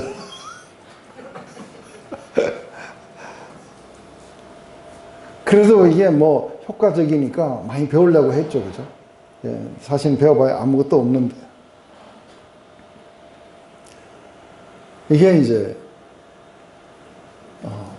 확신 속에서 살아가는 거예요. 그런데 사실은 이런 하나님께 완전히 서렌더 되고 이런 사람들은 사실은 그 기도가 하나님과 사랑 안에서 만나서 이렇게 스윗하게 나타나는 어떤 표현들이에요. 그래서 우리가 말씀으로 기도하기가 사실은 그런 거예요. 말씀으로 기도하기는 주님의 그 말씀을 통해서 우리가 경험했는 사랑, 거기에 대해서 우리도 이제 아가스의 같은 그런 언어로 주님 앞에 이렇게 올려드리는 거죠. 올려드리고, 그리고 주님에게 우리의 그런 마음과 사랑을 갖다가 이렇게 올려드리는 기도. 이 기도를 하면 점점 더 이렇게 서렌더가 돼요. 그래서 마침내 이게 아가서에서 이렇게 보면은 이제 나타나게 되는 거는 그 사랑이 아주 깊어졌을 때 아주 자아의 죽음이 완전히 일어나게 되는 어떤 그 상태로 이렇게 자기가 돌입해 가고 있다는 걸 알게 돼요. 거기에서는 이제는 자기에게 일어나는 게 하나도 중요하지 않아요. 지금부터 하는 모든 것에서는 그 그리스도가 존귀를 받고 영광을 받고, 그리고 그리스도가 드러날 수 있는지, 전파될 수 있는지, 이게 이제 중요하기 때문에 고난이다 아니다 이제 이런 것은 선을 넘어가 버려요. 이게 이제 온전한 자아의 죽음까지를 이제 인도해 주는 것은 사랑과 믿음이, 신뢰가 우리로 하여금 거기까지 데리고 가게 될 거라고요. 이때 그리스도와 내가 온전히 하나가 되었다는 이제 그런 것들이 우리 안에 오겠죠. 그때는 사실은 뭐 기도를 했다 안 했다 이런 것은, 어떤 요청을 했다 이런 것은 그렇게 중요하지 않다고 봐요. 얼마나 깊이 사랑하고 연합되면 그게 더 중요하겠죠. 그래서 사실은 자질구레한 기도들 이런 것들은 이런 사람들의 삶에 사실은 사라져요. 왜냐하면 그 그리스도와 이 하나가 되어가는 사람들, 이 사람들에게는 굉장한 확신이 있는 거예요. 근데 이런 확신이 없기 때문에 확신이 없는 사람들일수록 기도가 소리를 좀 크게 해야 돼요. 안 그래요? 부르짖어야 되고, 안 들으실까 봐. 들리시나요? 그러면서 이제 그러니까 확신이 있다면 사실은 뭐 그렇게 부르짖을 필요는 없어요. 그런데 확신이 없으니까 그렇게 아주 그냥, 또 확신이 없으니까 끈질기게 기도하는 거예요. 그래서 40일 특별 새벽 기도 해가지고. 그래서 에밀 졸라요. 그냥, 팔을 비틀어가지고, 될 때까지, 될 때까지. 이런 것은 사실은 그 확신이 없어서 나오는 행동들일 거라 봐요. 왜냐하면, 의련히 주시지 않겠느냐는 거예요. 그죠? 그런데, 이렇게 대학교 간 자녀가 등록금 안 줄까봐, 그냥 맨날 전화하고 문자 보내고 막 이렇게 하면, 준다. 그런데도 확신이 없으면 어떻게 해요? 완전히 현금을 받을 때까지 계속 보내는 거죠.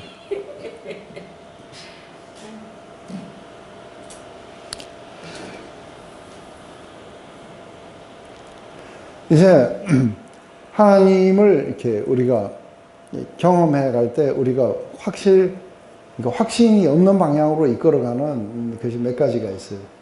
그것은 뭐냐면, 그게 기도의 응답이에요. 그래서 기도의 응답을 통해 가지고 하나님의 사랑을 이렇게 가늠했고 하나님과의 관계를 이루었던 사람들은, 기도가 우리가 알다시피 늘 우리가 우리의 뜻대로 한 그 기도가 이게 응답이 안 되는 수가 많다는 거예요. 그러면 기도가 응답됐을 때 이렇게 하나님의 사랑과 하나님의 존재를 갖다 인식했던 사람이 응답이 안 되면 그때부터 혼란에 빠져요. 또 한 가지는 뭐냐면, 이게 전부 다가 이제 그러니까 믿음에서부터 이제 벗어난 그런 행동들일 거라 봐요. 또 한 가지는 뭐냐면, 자기의 그런 어떤 감정 속에서 하나님을 만나요. 그래서 어떻게 하냐면, 찬양을 막 이렇게 하는데 어떤 감정이 오고 감동이 밀려오고, 이럴 때는 하나님이 자기를 사랑하시고 자기와 함께 하시는 것 같아요. 근데 어느 날 손을 들고 기도 막 찬양을 하려는데 가슴이 좀 냉랭한 거예요. 그러면 오늘은 나한테 관심이 없으시구나. 그래서 전부 다 자기의 신앙이 어디냐면 자기의 감정 안에 있어요. 그래서 이 사람에게 상당히 중요한 How are you feeling today? 오늘 어떻게 느끼는지. 그래서 이렇게 이 사람들의 신앙 한쪽은 이제 기도의 응답을 원했고 한쪽은 자기의 그 마음이 이렇게 많이 엔터테인 되기를 원했던 거죠. 이러한 것을 따라서 이렇게 신앙하게 되면 이제 막 널뛰게 하는 거예요. 왔다리 갔다리 막 하는 것이죠. 이게 이제 뜨거운 마음이 나타나지 않으면 예배 가운데 계시지도 않고. 근데 인격적인 만남이라는 거는 별로 안 그래요. 그죠? 오래 만날수록 별로 뜨거움 없어요. 소닥 쳐다보듯이 그냥 이렇게 쳐다보고 그런 거죠. 그래서 사실은 노인이 돼가지고 지금 뭐 70, 80을 넘어가서 이제 두 영감 할머니가 살아가는 거 뜨거움이라는 건 찾아볼 수가 없어요. 그죠? 그런데 하나가 없어지면 큰일 나요. 그러니까 뭐 없어질까봐 서로 챙겨주느라고. 그때는 사랑이 아니라 없어지면 막 큰일 나는 거예요. 그렇듯이 신앙생활의 오랜 시간에 아직도 그 감정에 의존하고 있는 관계가 있다면은 그건 참 불가사의한 관계예요. 안 그래요? 보면은 감정이라는 건 이따가도 사라지기도 하고 또 덤덤하기도 하고 어느 때 또 올라오기도 하고 막 그래요. 이게 우리가 일반적인 것이라고 본다면 우리의 신앙이 이 감정에 의해서 이렇게 좌우되지만 안 된다. 하지만 뭐 처음에는 좀 감정이 필요하겠죠. 감정적인 그런 어떤 것들을 많이 추구하게 되겠지만 제가 그 이야기를 하잖아요. 한 10년 동안은 도무지 마음이 차가워지고 이렇게 감정도 안 올라오고 그렇게 되더라고요. 근데 그러면서도 여전히 그 의지 안에서는 또 주님이 하라고 하신 일을 또 해야 되고 그러다가 그 올해 가을부터 뭔가가 이렇게 감정이 좀 회복되는 것 같아요. 회복되는 시간들도 많고 그러면서 강의 가운데 옛날처럼 또 감동도 되고 뭐 그런 것이 있으면서도 그러면서도 여전히 막 그것을 붙잡아야겠다든지 꼭 그렇게는 잘 생각이 안 들어요. 왜냐하면 굉장히 원더풀한 것이지만 나의 신앙, 나의 믿음의 그 근거로서 그 감정을 이렇게 내가 붙잡고 있다는 것은 상당히 위험한 거라는 걸 이렇게 알게 되죠. 그래서 사실은 그 감정이 너무 이렇게 격해지면은 그 뒤에 꼭 슬럼프가 와요. 그 아세요? 모르겠어요? 이게 애프터 쇼 샤크라고요. 쇼 끝나고 나면은 그 다음에 쭉 쳐져요. 그래서 왜냐하면 이게 감정이 너무 고조돼가지고 이 상태로 계속 미쳐요. 정신병원에 가야 돼요. 가다가 보면은 이게 에너지가 다 해가고 툭 떨어지게 될 때는 그때는 이제 완전히 거꾸로 사랑이 저만치 가는 것처럼 느껴지고 그리고 이제는 아무것도 없는 것처럼 막 느껴지는 거예요. 그 인격적인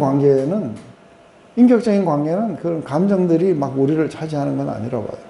서로의 그 인격을 믿고 트러스트하고 그 인격 안에 있는 그 아름다움들을 보면서 여전히 마음 속에서는 그것을 향해 우리가 상당히 호의적인 마음을 갖지만 점점 더 중요한 것은 이렇게 우리가 감정에서 의지로 바뀐다고 해요. 그래서 우리의 의지가 지속적으로 함께 거하려고 하고 그 우리의 의지 안에서 그 이미 지금까지 왔던 많은 그런 그 경험들이 우리로 하여금 이 의지가 작동해서 이렇게 지속적인 사랑을 하려고 하겠죠. 근데 이런 그 감정을 넘어서는 시점부터는 이제 많은 물로도 끄지 못한다고 이야기를 해요. 왜냐하면 이게 감정이 식어도 여전히 사랑하고 있어요. 그리고 그런 것이 있다 없다 하고 상관없이 지속적으로 의지 안에서 지속적으로 그리를 향해 가려는 성향들은 죽고 있지 않고 있다는 걸 보는 거죠.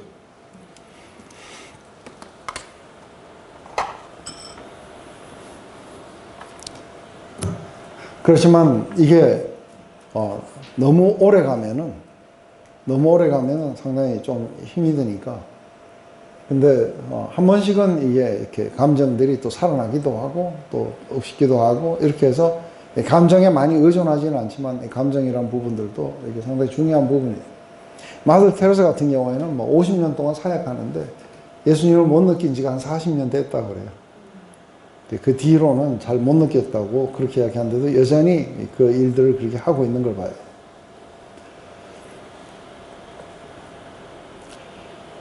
이제 이게 감정과 이런 것과 이렇게 상관이 없다는 것을 한 가지 보여주는 걸 뭐냐면,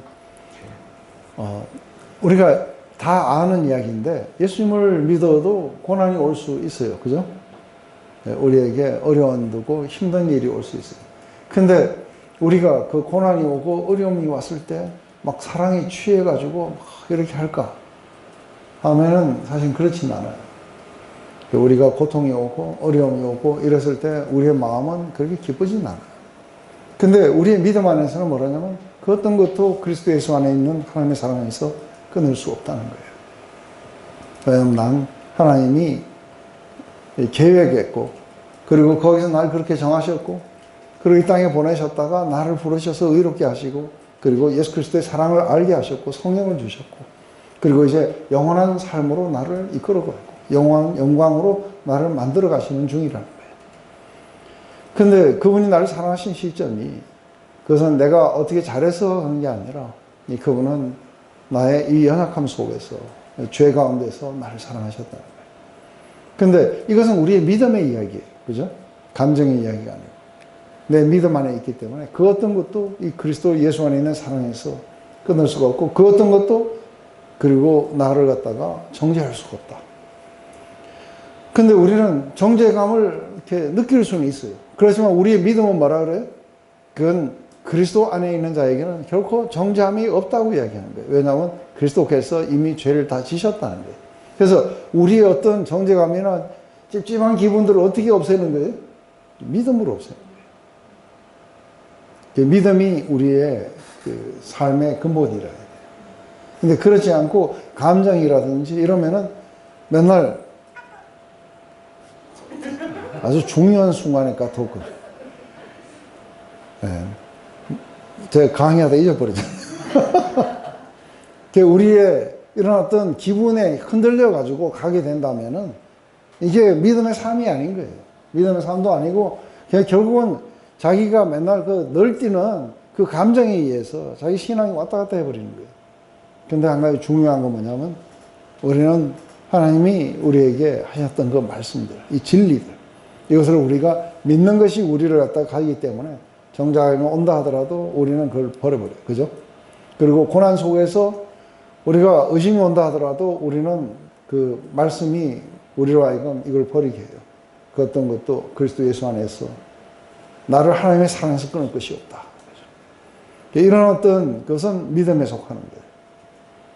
이게 말씀에 서렌더 했다고 하는 거예요. 그래서 말씀을 온전히 그렇게 받아들였다 하는 거죠. 그런데 받아들이지 못한 사람은 그래도 뭐 이렇게 느끼는 걸요, 이게 실체가 아닙니까? 하고 이런 이야기를 하면은 또 그렇게 살아야 돼요. 인격적인 관계에는 바로 이런 신뢰를 바탕으로 해서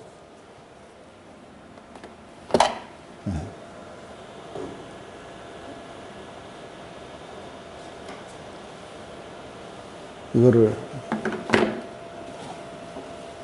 무검으로 만들어가지고, 그죠?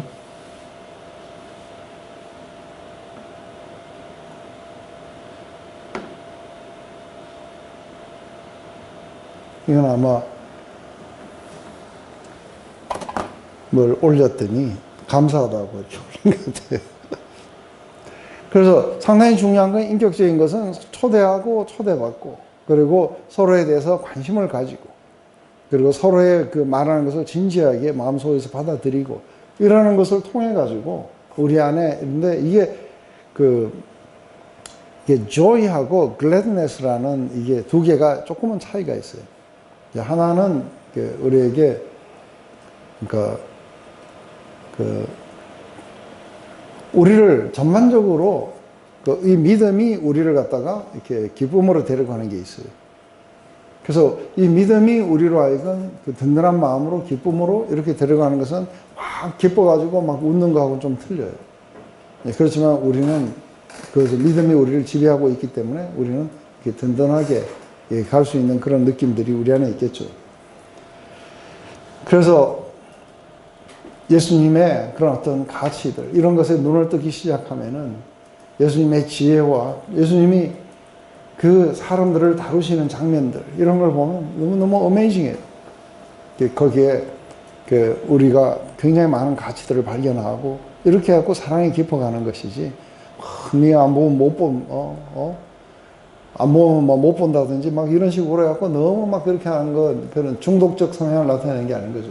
상대 가치를 알아가면은 알아갈수록 점점 더 우리가 마음을 갖다 그 안에 이렇게 빼앗기게 되고, 그러면서 이제는 절대로 이렇게 지울 수 없는 어떤 그 상태에 이렇게 우리가 도달했다고 이렇게 하는 것이죠. 또 한 가지는 하나님 앞에 이렇게 서렌더해 나갈 때 상당히 중요한 건 하나님이 계시하시는 방법을 따라서 우리가 받아들여야 돼요. 자기가 알고 싶은 방법으로 가면은 안 돼요.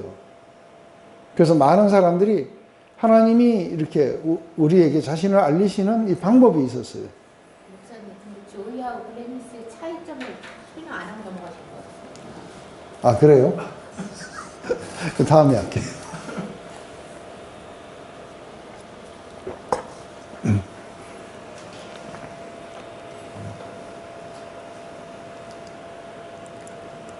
또 잊어버렸다.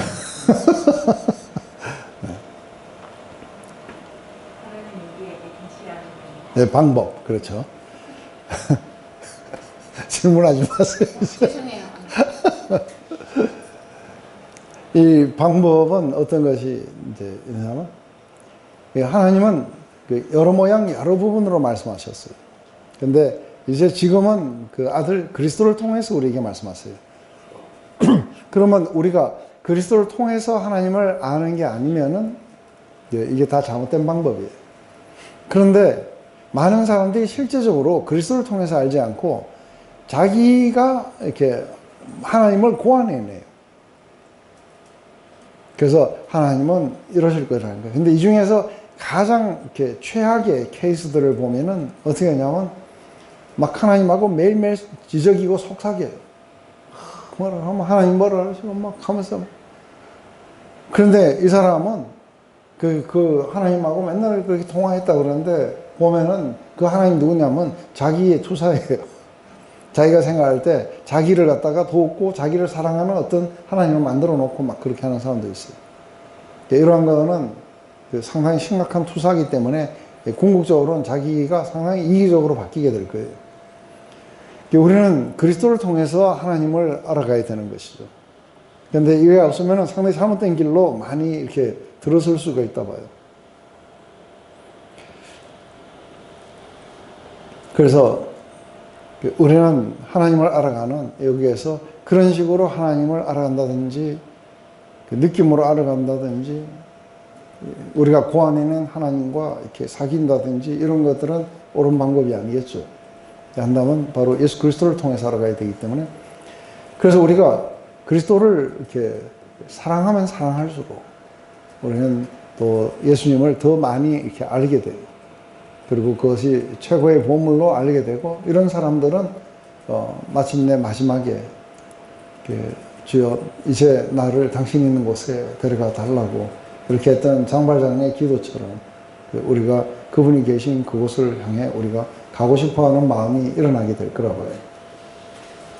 근데 이렇게 그리스도를 통해서 하지 않으면서 이렇게 했을 때에 이젠 사실은 나중에 자기가 하나님을 알아가긴 갔는데 그리스도에게 있는 가는 게 그렇게 중요하진 않아요. 그래서 물어보는 게 그 그리스도 계신 곳에 아파트가 좋은 게 있는지 이런 거. 그래서 그 임사 체험하고 난 뒤에 뭐 자기가 뭐 천국을 봤다 뭐 했다는 사람 치고 거기서 예수님을 만나서 눈이 뿅 갔다는 사람은 본 적 없어요. 맞아요? 그런 거 본 적 있으세요? 없어요. 갔더니 뭐 길이 어땠고 뭐가 어떻고 이런 설명을 하지만 거기에 얼마나 아름다운 분이 계신지, 거기에는 뭐예요? 성전이 없어요. 왜냐하면 그분이 성전이세요. 그리고 우리가 눈과 눈을 마주 봤다든지 바로 거기에 그렇게 아름다운 공동체가 있었다든지 이런 이야기를 하는 사람 아무도 없어요. 전부 다 뭘 봤는지 모르겠지만 자기 욕망의 화신들이에요. 자기 욕망이 투사된 천국을 보고 온 거예요. 가장 중요한 건 거기에 예수님이 계셔야 돼요. 그리고 그 예수님을 따르는 아름다운 공동체가 그 안에 있는 거죠. 그래서 우리가 가는 곳은 천국이 아니라 주님이 계신 곳이에요. 주여 당신이 계신 곳에 나도 있게 하소서. 이게 이제 중요한 것이죠.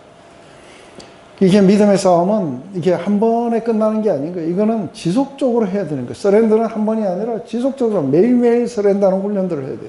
성령 체험도 한 번으로 일어난 게 아니에요. 그래서 continuing conversion인 거예요. 지속적으로 컨버전이 일어나야 돼요. 매일매일.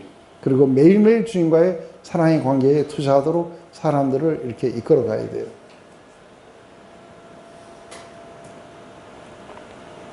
이게 이제 우리가 서렌더에 대한 우리 어떤 부분이라면은 이제 그 부활에 대해서 이야기할 때 지금 이제 우리가 나온 게 두 가지. 하나는 이게 부활이고 하나는 그 세례예요. 근데 부활에 대해서 이야기할 때 다시 한번 사람들에게 명확하게 이야기를 해줘야 되는 게 부활이에요. 왜냐하면은 처음에 이렇게 예수님을 만나게 됐을 때 그때 많은 사람들이 최고로 관심을 가진 거는 자기 죄가 사함을 받았는지 안 받았는지가 굉장히 중요해요. 그래서 예수님의 십자가가 전해지고 이런 것들은 상당히 좋은 거라 봐요. 그런데 여기에서 이렇게 끝이 나면 안 돼요. 여기서 끝이 나면은 이 사람들은 죄 용서함을 받은 죄인으로 그냥 계속해서 지내가는 것밖에 없는 거예요. 근데 안타깝게도 많은 케이스에 이게 부활에 대한 올바른 그런 가르침이나 이렇게 인도가 잘 없는 거예요. 근데 사도 바울에게는 사뭇 달랐어요. 사도 바울이 이렇게 보고만 해서 가장 자기가 중요하게 여겼던 그 두 가지, 사도 바울처럼 만들어줬던 이 두 가지는 뭐냐면, 이게 첫 번째는 부활하신 주님을 만났다는 거예요. 다메섹 도상에서 부활하신 주님을 만났다. 근데 이게 사도 바울에게는 왜 그렇게 충격적이었느냐?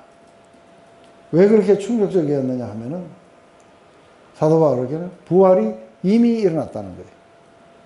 부활이 언젠가는 일어나는 게 아니라 이미 지금 일어나서 부활하신 주님을 자기가 직접 뵌 거예요. 그렇다면 부활은 미래의 것이 아니라 부활은 현재예요. 이미 일어나고 있다는 거예요. 그래서 예수님을 첫 열매라고 이야기해요. 근데 또 한 가지 자기에게 굉장히 충격적인 것은 이게 성령을 받았다는 거예요. 그래서 사실은 우리가 이단들하고 이야기할 때 이야기를 하면서 한번 물어보세요. 신천지건 누구건 성령에 대해서 이야기해 보세요. 그러면 말을 못 할 거예요. 왜냐하면 성령을 받은 적이 없기 때문에 그래요. 성령을 받았는데 이단이 될 수는 없잖아요. 그래서 제가 문선명이 믿는 사람 어디 여호와의 증인 했을 때 혹시 성경에서 성령에 대해서 들어봤냐니까 모르더라고요. 그래서 성령에 대해서 여러 구절들을 이야기를 해주니까 이게 이제 거기는 안 읽어본 거예요. 자기들이 교육받은 그 부분만 읽어봤다는 거죠. 근데 사도 바울에게는 이 유대의 바리새인들이 이해하지 못하는 건 뭐냐면은 바리새인들은 이것을 성령을 받은 적이 없어요. 그래서 성령을 받은 적이 없기 때문에 자기들의 그런 어떤 죄성으로 생각을 하고 이렇게 했던 거겠죠. 근데 사도 바울은 성령을 받았고 사도 바울이 상당히 중요하게 여기는 건 뭐냐면 자기가 복음을 전할 때 사람들이 이 성령을 받아야 된다는 것이에요. 그래서 이 성령을 받게 되면은 하나님의 파워가 와서 그 사람을 바꾸더라는 거예요. 그래서 성령을 주시고 너희들에게 커다란 파워를 행사하시는 이의 역사가 율법을 지킴으로냐 아니면 듣고 믿음이었느냐 하고 이렇게 물어볼 정도로 성령을 받고 하나님의 파워가 우리 안에 역사하시도록 하는 게 상당히 중요한 거구나.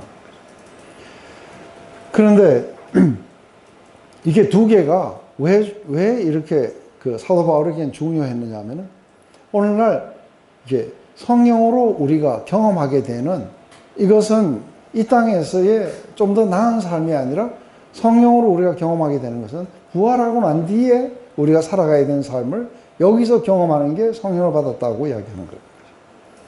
그리고 예수님은 이미 부활하셨고, 그리고 우리는 이제 부활이 육체 죽음을 후에 일어나야 되는데 성령을 받음으로써 육체가 죽고 난 뒤에 일어나야 되는 그 부활의 삶이, 그 부활의 능력이 지금 여기에도 역사하고 있다는 거예요. 그래서 이게 우리에게 그 인을 쳤다, 아니면은 우리가 받을 기업에 대한 보증이 됐다 하고 이제 그렇게 설명을 하는 거죠. 그래서 우리가 기업을 받을 기업이라는 건 우리가 부활하고 난 후에 우리가 살게 될 삶이에요. 근데 그 영광스러운 삶이 우리에게 지금 이렇게 임하게 됐다는 거예요. 그런데 이게 왜 이렇게 중요하냐면은 많은 사람들이 성령을 받고 난 뒤에 이 땅의 삶이 조금 더 향상되는 거라고 착각하는 거예요. 이 땅의 삶이 향상되는 게 아니라 죽음을 겪고 완전히 새로운 삶으로 거듭나야 되는 거예요. 그래서 완전히 새로운 새 생명, 새 피조물, 새 삶이 있다는 거예요. 근데 이것은 우리가 옛날에 살던 삶을 향상시킨 삶이 아니라는 거예요. 그건 죽어야 되는 삶이에요. 근데 이게 사도 바울은 바로 이 부활의 능력 가운데 자기는 살아가기를 원했던 거예요. 이걸 위해서 자기는 오늘도 자기를 등을 떠밀어서 프레스온하고 있는 거예요. 왜냐하면 이 삶이 나중에 부활하고 난 뒤의 삶인 거예요. 그것을 지금 이 땅에서 내가 살아갈 수 있다는 거예요.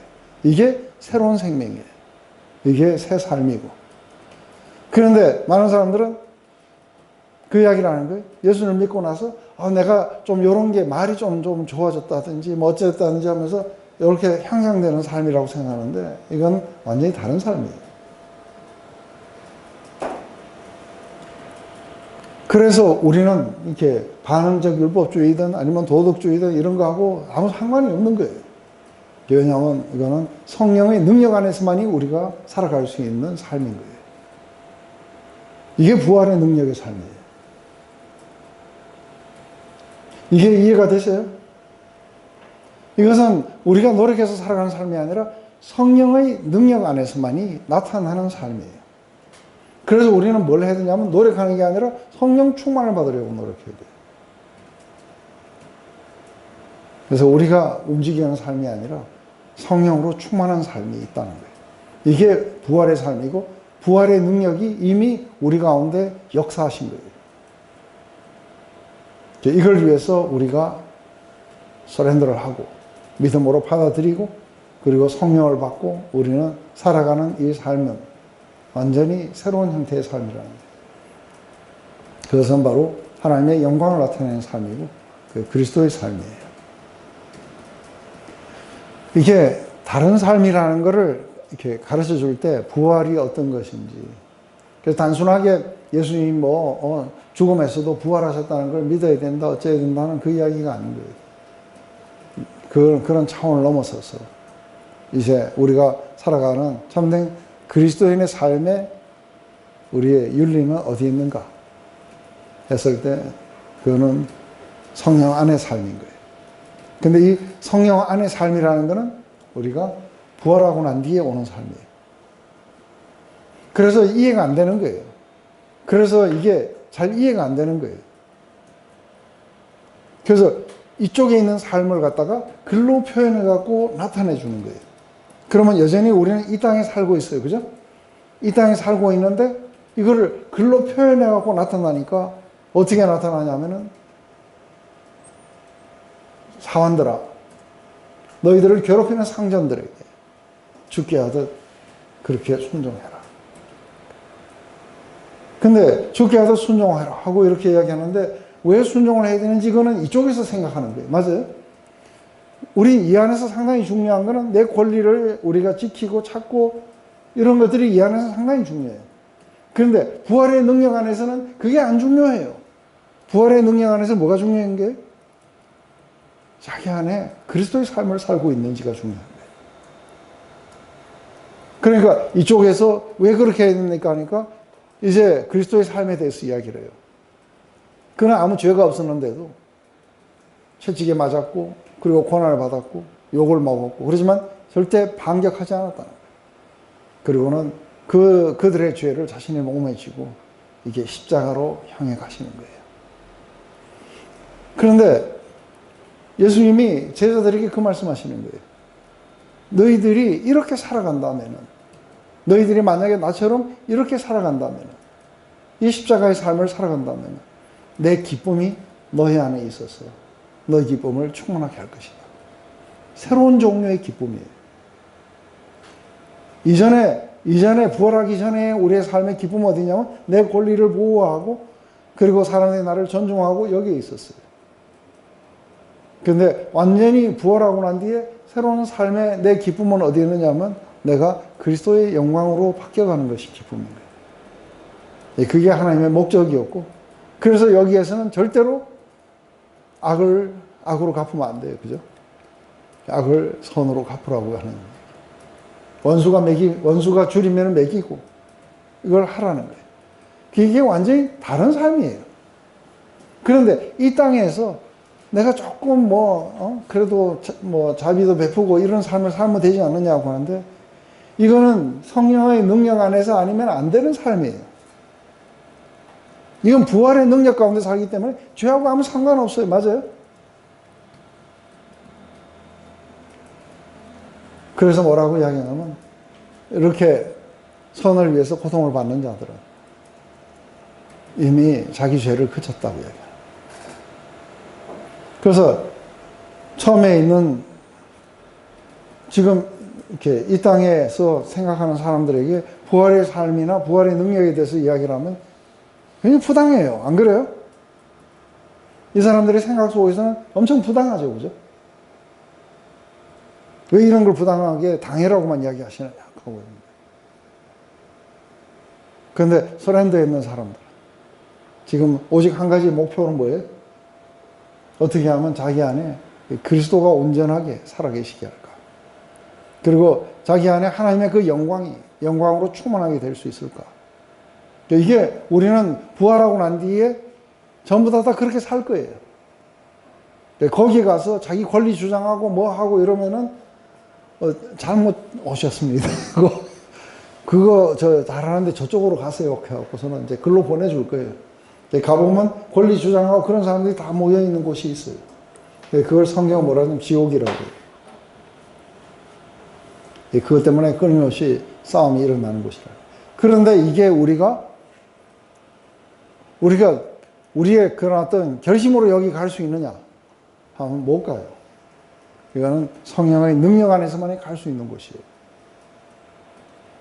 그래서 우리는 성령을 충만을 받기 위해서 우리는 믿음으로 그리고 그리스도와 사랑 관계 안에서 우리는 이것을 깊어져 가야 되는 거예요. 그러면 어느 날 이게 욕구의 전환들이 일어나요. 권리를 주장하고 싶었던 마음들이 이제는 새로운 종류의 기쁨이 자기를 충만하게 하기를 원하게 돼요. 근데 여기에서 막 그 고난을 당하면서 기뻐갖고 막 이런 건 정신병자겠죠. 근데 그 기쁨은 그렇게 이야기하는 기쁨이 아닌 거죠. 자기의 그 영광스러움에 초점이 맞춰지면서 자기 삶이 그렇게 온전하게 완성이 되어 가는 거예요. 그리스도처럼. 그래서 시편에도 보면은 자고 깰 때에 주의 형상에 만족하도록 하소서 하고 하는 게 나와요. 자기 모습이 날마다 주의 모습으로 바뀌어가는 거예요. 그건 사실 이렇게 영광스러운 즐거움이라고 그래요. 우리가 보지 못하고 그리스도를 우리가 믿고 사랑하고 그리고는 영광스러운 즐거움으로 우리는 즐거워한다고. 이게 이제 우리를 부르신 삶이에요. 근데 여기에는 우리가 결심해갖고 못 가는 거예요. 그죠? 오직 하나님의 그 파워가, 성령의 파워가 우리로 와서, 우리로 하여금 하나님의 그 은혜와 사랑 속에서 깨어나게 하고, 그리고 우리를 그리로 데려갈 때만이 이게 가능해진다는 거예요. 이게 이제 상당히 이렇게 중요해지는 이유일 거라고 봐요.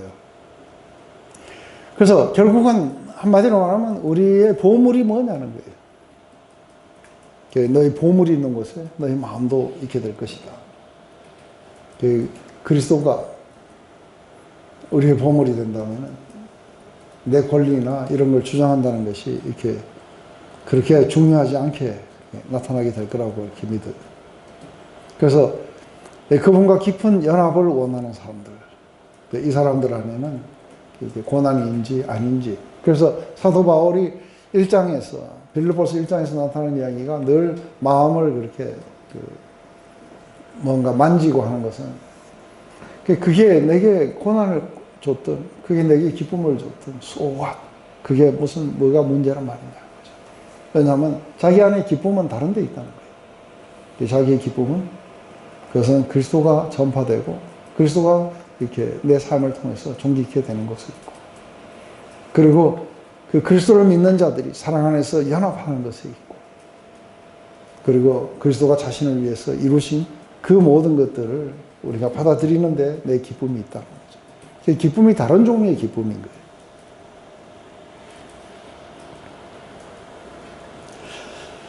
우리가 마지막으로 이제 세례에 대해서 이야기를 하는데, 세례라는 게 뭔가 하고 이랬을 때 이제 이게 세례라는 거를 우리가 그러니까 올바로 이해하게 된다면은, 우리가 baptize into Christ 이렇게 했을 때 그것은 이렇게 우리가 그리스도 안으로 이렇게 들어가는 이 세례를 말하는 거죠. 근데 우리가 일반적으로 말하는 물 세례예요. 그래서 예수님이 이 두 가지를 이렇게 하라고 하신 거예요. 하나는 성찬이고 하나는 세례를 주라고 말씀하셨어요. 근데 이 세례가 이렇게 의미하는 바가 이렇게 뭘까 하는 거죠. 그러면 우리가 옛날에 할례를 받았을 때 할례를 왜 받느냐 하면은 아브라함이 그것을 믿었기 때문에 믿음의 표시로 할례를 받았던 거죠. 근데 믿음이 없이 할례를 받으면은 어떻게 돼요? 포경 수술한 거예요. 이 할례를 받은 게 아닌 거죠. 그래서 벌써 이렇게 신명기에서 우리 모세가 할례는 마음에 할지니라 하고 이야기해요. 이것은 믿음의 어떤 표식들인 거예요. 그런데 한 가지 여러분들이 복음을 전해보시면은, 여러분들이 복음을 전해갖고 이런 경험을 한 적이 있는지 모르지만, 전 굉장히 많은 사람들을 전도했기 때문에 알 수 있는 게 뭐냐면, 이 사람들이 예수님을 영접은 잘해요. 그런데 세례를 받으라 그러면은 주저해요. 그리고 상당수가 뒤로 미루려고 그래요. 이런 거 경험해 보셨어요? 왜 그럴까 하는 거예요. 왜 사람들은 예수님을 영접하고 그런 건 잘하는데 세례를 받으라 그러면 약간 두려워해요. 우리가 이제 이걸 보면은 우리의 믿음이라는 게 사이콜로지하게 심리 안에서 일어났는지 실제인지는 뭐 하느냐 하면은 이게 우리가 믿고 있다는 것에 대한 우리들의 위탁이 필요해요. 그러면은 청춘 남녀를 보고 둘이가 사랑하느냐 하면 사랑한다 그래요. 그래서 우리는 너무너무 사랑한다는 거예요. 그래서 결혼하겠냐 그러면 그거는 조금 생각해 봐야겠다. 왜? 그러면은 결혼하고 나면은 여러 가지 문제가 생길 수도 있고, 그냥 완전히 위탁 안 한 거예요. 이해가 되세요? 그래서 이걸 갖다가 우리가 부부를 하지 않고 동거한다고 그래요. 서양에서는 15년을 같이 살고 애들도 낳아 기르면서 결혼을 안 해요. 그러면서 my girlfriend라고 그래요. 처음엔 잘 이해가 안 됐는데 하도 그런 사람들이 많다 보니까. 그래서 이건 결혼 잘못하면 남자들이 막 껍데기 다 뺏기는 거예요. 그러니까 그 법이 무서워가지고 이게 완전히 못하는 거예요. 그래서 근데 이 사람들에게 제가 80살 먹은 할머니가 있었는데 이분도 세례를 받으러 갈 때마다 뒤로 빼더라고요. 그러더니만도 이제 여호와의 정연에 가서 속았더라 하고 이제 돌아와서 이제 제가 그랬죠. 이제는 그러니까 할머니가 이제는 우리 주님께 온전하게 위탁하셔야 됩니다. 그러니까 그래야 되겠지 하고 그렇습니다. 그래서 완전하게 위탁한다는 표시가 뭐냐면은 세례를 받는 겁니다. 그래서 이제는 세례를 받으면은 이제는 그리스도에게 속한다고 사람들에게 공표했으니까 이제는 신랑이 됐으니까 다른 데 왔다 갔다 하면 안 되는 겁니다. 내가 그래야 되겠다. 이래가지고 세례를 받기로 결정하고 그러고 나서 이 사람이 성령으로 세례를 또 받아요. 그 결정이 일어나고 나서 굉장히 막 그 갈등을 하다가 어느 날 결정이 딱 됐어요. 결정이 되고 나서 성령을 선물로 받는 걸 봐요. 그러고는 세례를 받았어요. 그러고 나서는 막 그 우리 공동체를 양로원 만드는 거예요. 오만데 할아버지 할머니 다 데리고 온 거예요. 이게 이제 사랑한다고 말하지만 위탁하는 것을 꺼리는 사람들이 많이 있다는 거예요.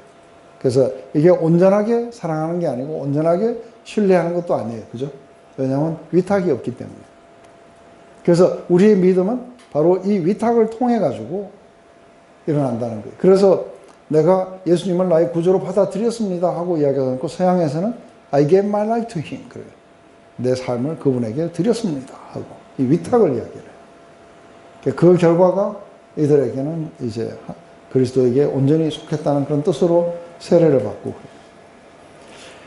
그런데 이제 이 세례를 하는데 제가 그 강남에 있는 대형교회에서 세례 받는 걸 여러 번 봤어요.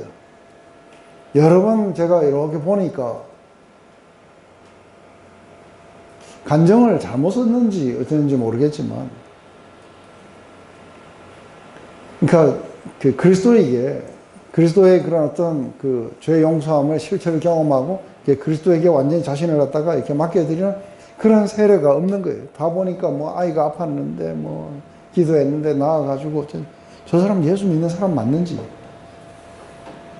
상당히 의심스러운 이야기들을 쭉 간증이라고 늘어놓고는 그러고는 성부와 성자와 성령의 이름으로 세례를 주노라 하고 가는 거예요. 그 이제 이쪽에서 그렇게 양상해 놓으면은 이제 많은 사람들이 이제 밴쿠버로 오게 되면 이제 저희 교회가 크니까 우리 교회로 많이 와요. 와가지고 세례를 받았다 그래요. 그래서 내 그 세례가 뭔지 아냐니까 모른다는 거예요. 저는 유아 세례를 받았기 때문에 저는 제가 세례를 받는지도 몰랐어요. 그죠? 제가 갓난아기 때 받았기 때문에 제가 세례를 받았는지 안 받았는데 우리 어머니가 세례를 받았다니까 내가 세례를 받았다는 걸 이게 세례예요? 뿐만 아니라 나중에 크니까 18세가 되기 전에 뭐 입교해야 된다는 거예요. 그래서 이제 입교한다고 하니까 뭐 어떻게 입교하냐니까 이제 12시에서 이름 외우고 뭐 저거 해가지고 그래가지고 이제 입교하라는 거예요. 입교됐대요. 그래서 입교된 줄 알았죠. 마음속에서는 실체는 하나도 없이 껍데기만 한 거예요. 맞아요? 그래서 사랑하지 않고 잘 모르는데 결혼하는 사람들이 있어요. 누구예요? 위장 결혼하는 사람들이에요. 네?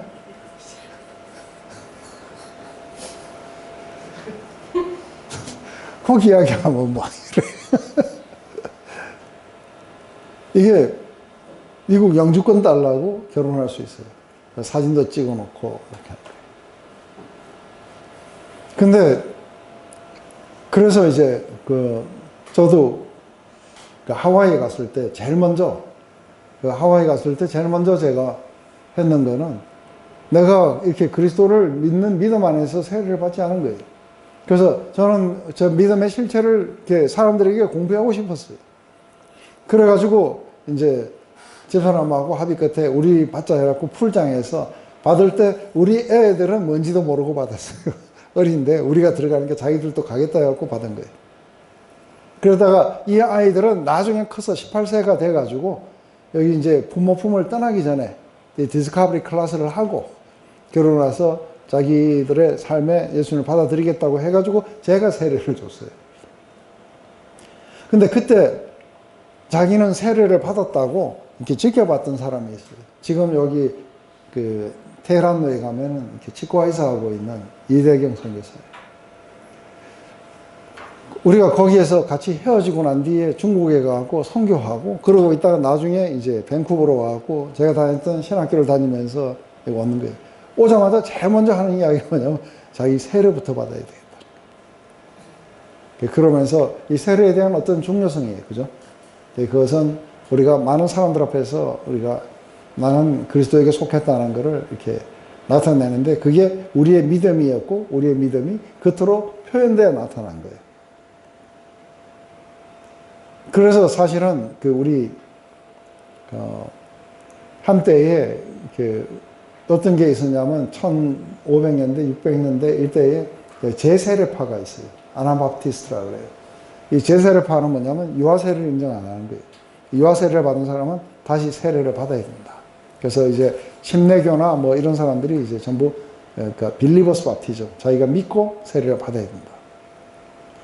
근데 한쪽에서는 그 유아세례도 세례다. 이래가지고 이것 때문에 25년 동안 그 총질해갖고 사람들 죽이고 막 그랬어요. 그것도 진짜 참 말도 안 되는 얘기였어요. 저는 그러니까 저는 그걸 믿어요. 그러니까 자기의 마음의 실체에 대한 표현이라 해야 된다. 그래서 이 할례라는 거는 또 세례라는 거는 자기 마음의 믿음을 갖다가 밖으로 이렇게 표현해 나타낸 것이다. 그래서 이게 표현해 나타나면서 우리가 이게 이렇게 위탁이에요. 그죠? 그래서 제가 안수를 받을 때 물어봤어요. 우리 교회는 안수 받은 목사도 있고 안수 받지 않은 목사도 있는 거예요. 그래서 제가 안수를 받으면서 왜 저 사람들은 안수를 안 받고 목회를 하느냐 하고 이제 그 시니어 패스터한테 물어봤죠. 그래 너희들의 시스템은 어떻게 됐길래 안수 받지 않은 목사가 있고 안수 받은 목사가 있냐니까. 그러니까 안수 받은 목사는 한 번 해병은 영원한 해병인 거예요. 그래서 다시 세상 직업으로 안 돌아간다는 거예요. 그런데 이 사람들 하다가 학교 가서 좀 가르치다가 또 와갖고 또 목사하다가 또 가기도 하고 왔다 갔다 하더라고요. 그런데 일단은 한번 안수를 받았다는 건 뭐냐면 이게 그 교회에다가 내가 이야기하는 거 하나님의 이런 부르심을 받았다고. 그러면 교회가 그것을 갖다가 이렇게 평가를 해가지고 그래가지고 하나님 부르심을 맞다고 확인해가지고 하나님이 너는 이 특별한 목적으로 부르셨다고 해서 이걸 나타내는 게 이게 안수예요.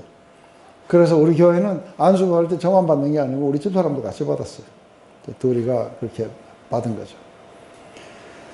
그래서 사실은 이제 이렇게 받은 사람이 딴 데로 가버리게 되면 그 안수 자체가 무효가 되는 거죠. 그렇듯이 세례를 받는다는 것도 그런 어떤 굉장히 중요한 의미를 이렇게 부여해 줘야 돼요. 그래서 중요한 의미 속에 네가 이제 그리스도에게서 완전히 속하는 것이다. 그래서 죽음이 갈라놓을 때까지. 이게 이제 결혼식이든 안수든 같은 세례든 같은 이야기라고 이렇게 보는 거죠. 이렇게 해서 이제 우리는 깊이 위탁해 들어간다는 것이죠. 그리고 우리는 그 어떤 언약의 기초에서 우리는 이런 위탁을 하는데 그 언약은 뭐냐면 사랑의 언약이에요. 그래서 감정의 변화나 이런 것에 의해서 무너지지 않는 거죠. 이걸 갖다가 우리가 성경은 헤세드라고 그래요. 그래서 언약적 사랑.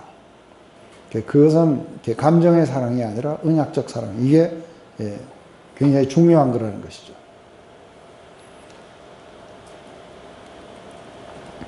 그래서 우리가 세례, 이것은 내가 믿기 때문에 내가 세례를 받아가지고 그렇게 해갖고 그리스도와 합하여 하나가 되었다 하는 그런 의미죠. 그래서 사도 바울은 이것을 어떻게 하냐면 성관계로 이야기해요.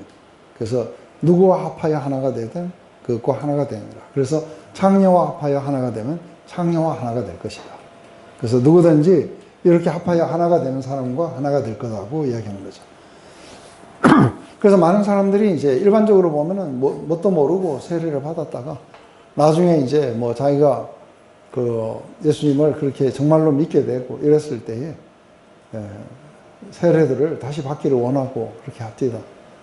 그래서 세례에 대한 그런 의미들도 아주 분명하게 해주는 것이 상당히 중요할 거라 봐요. 마지막 하나만 더 하고 이제 끝날게요. 요거는 짧은 거니까요. 간증문을 작성할 때, 여러분들도 간증문을 작성하면은, 간증문을 작성해갖고 이렇게 보내보라고 그러면은 이 사람들은 뭐가 중요한지를 몰라요. 어떤 걸 포함시키고 어떤 걸 포함시키지 말아야 되는지. 그런데 포함시키지 말아야 될 거를 거의 대부분은 포함시켜요. 그래서 왜냐하면 자기가 얼만큼 시어머니한테 구박을 받았는지 이야기가 몇 장이 가요.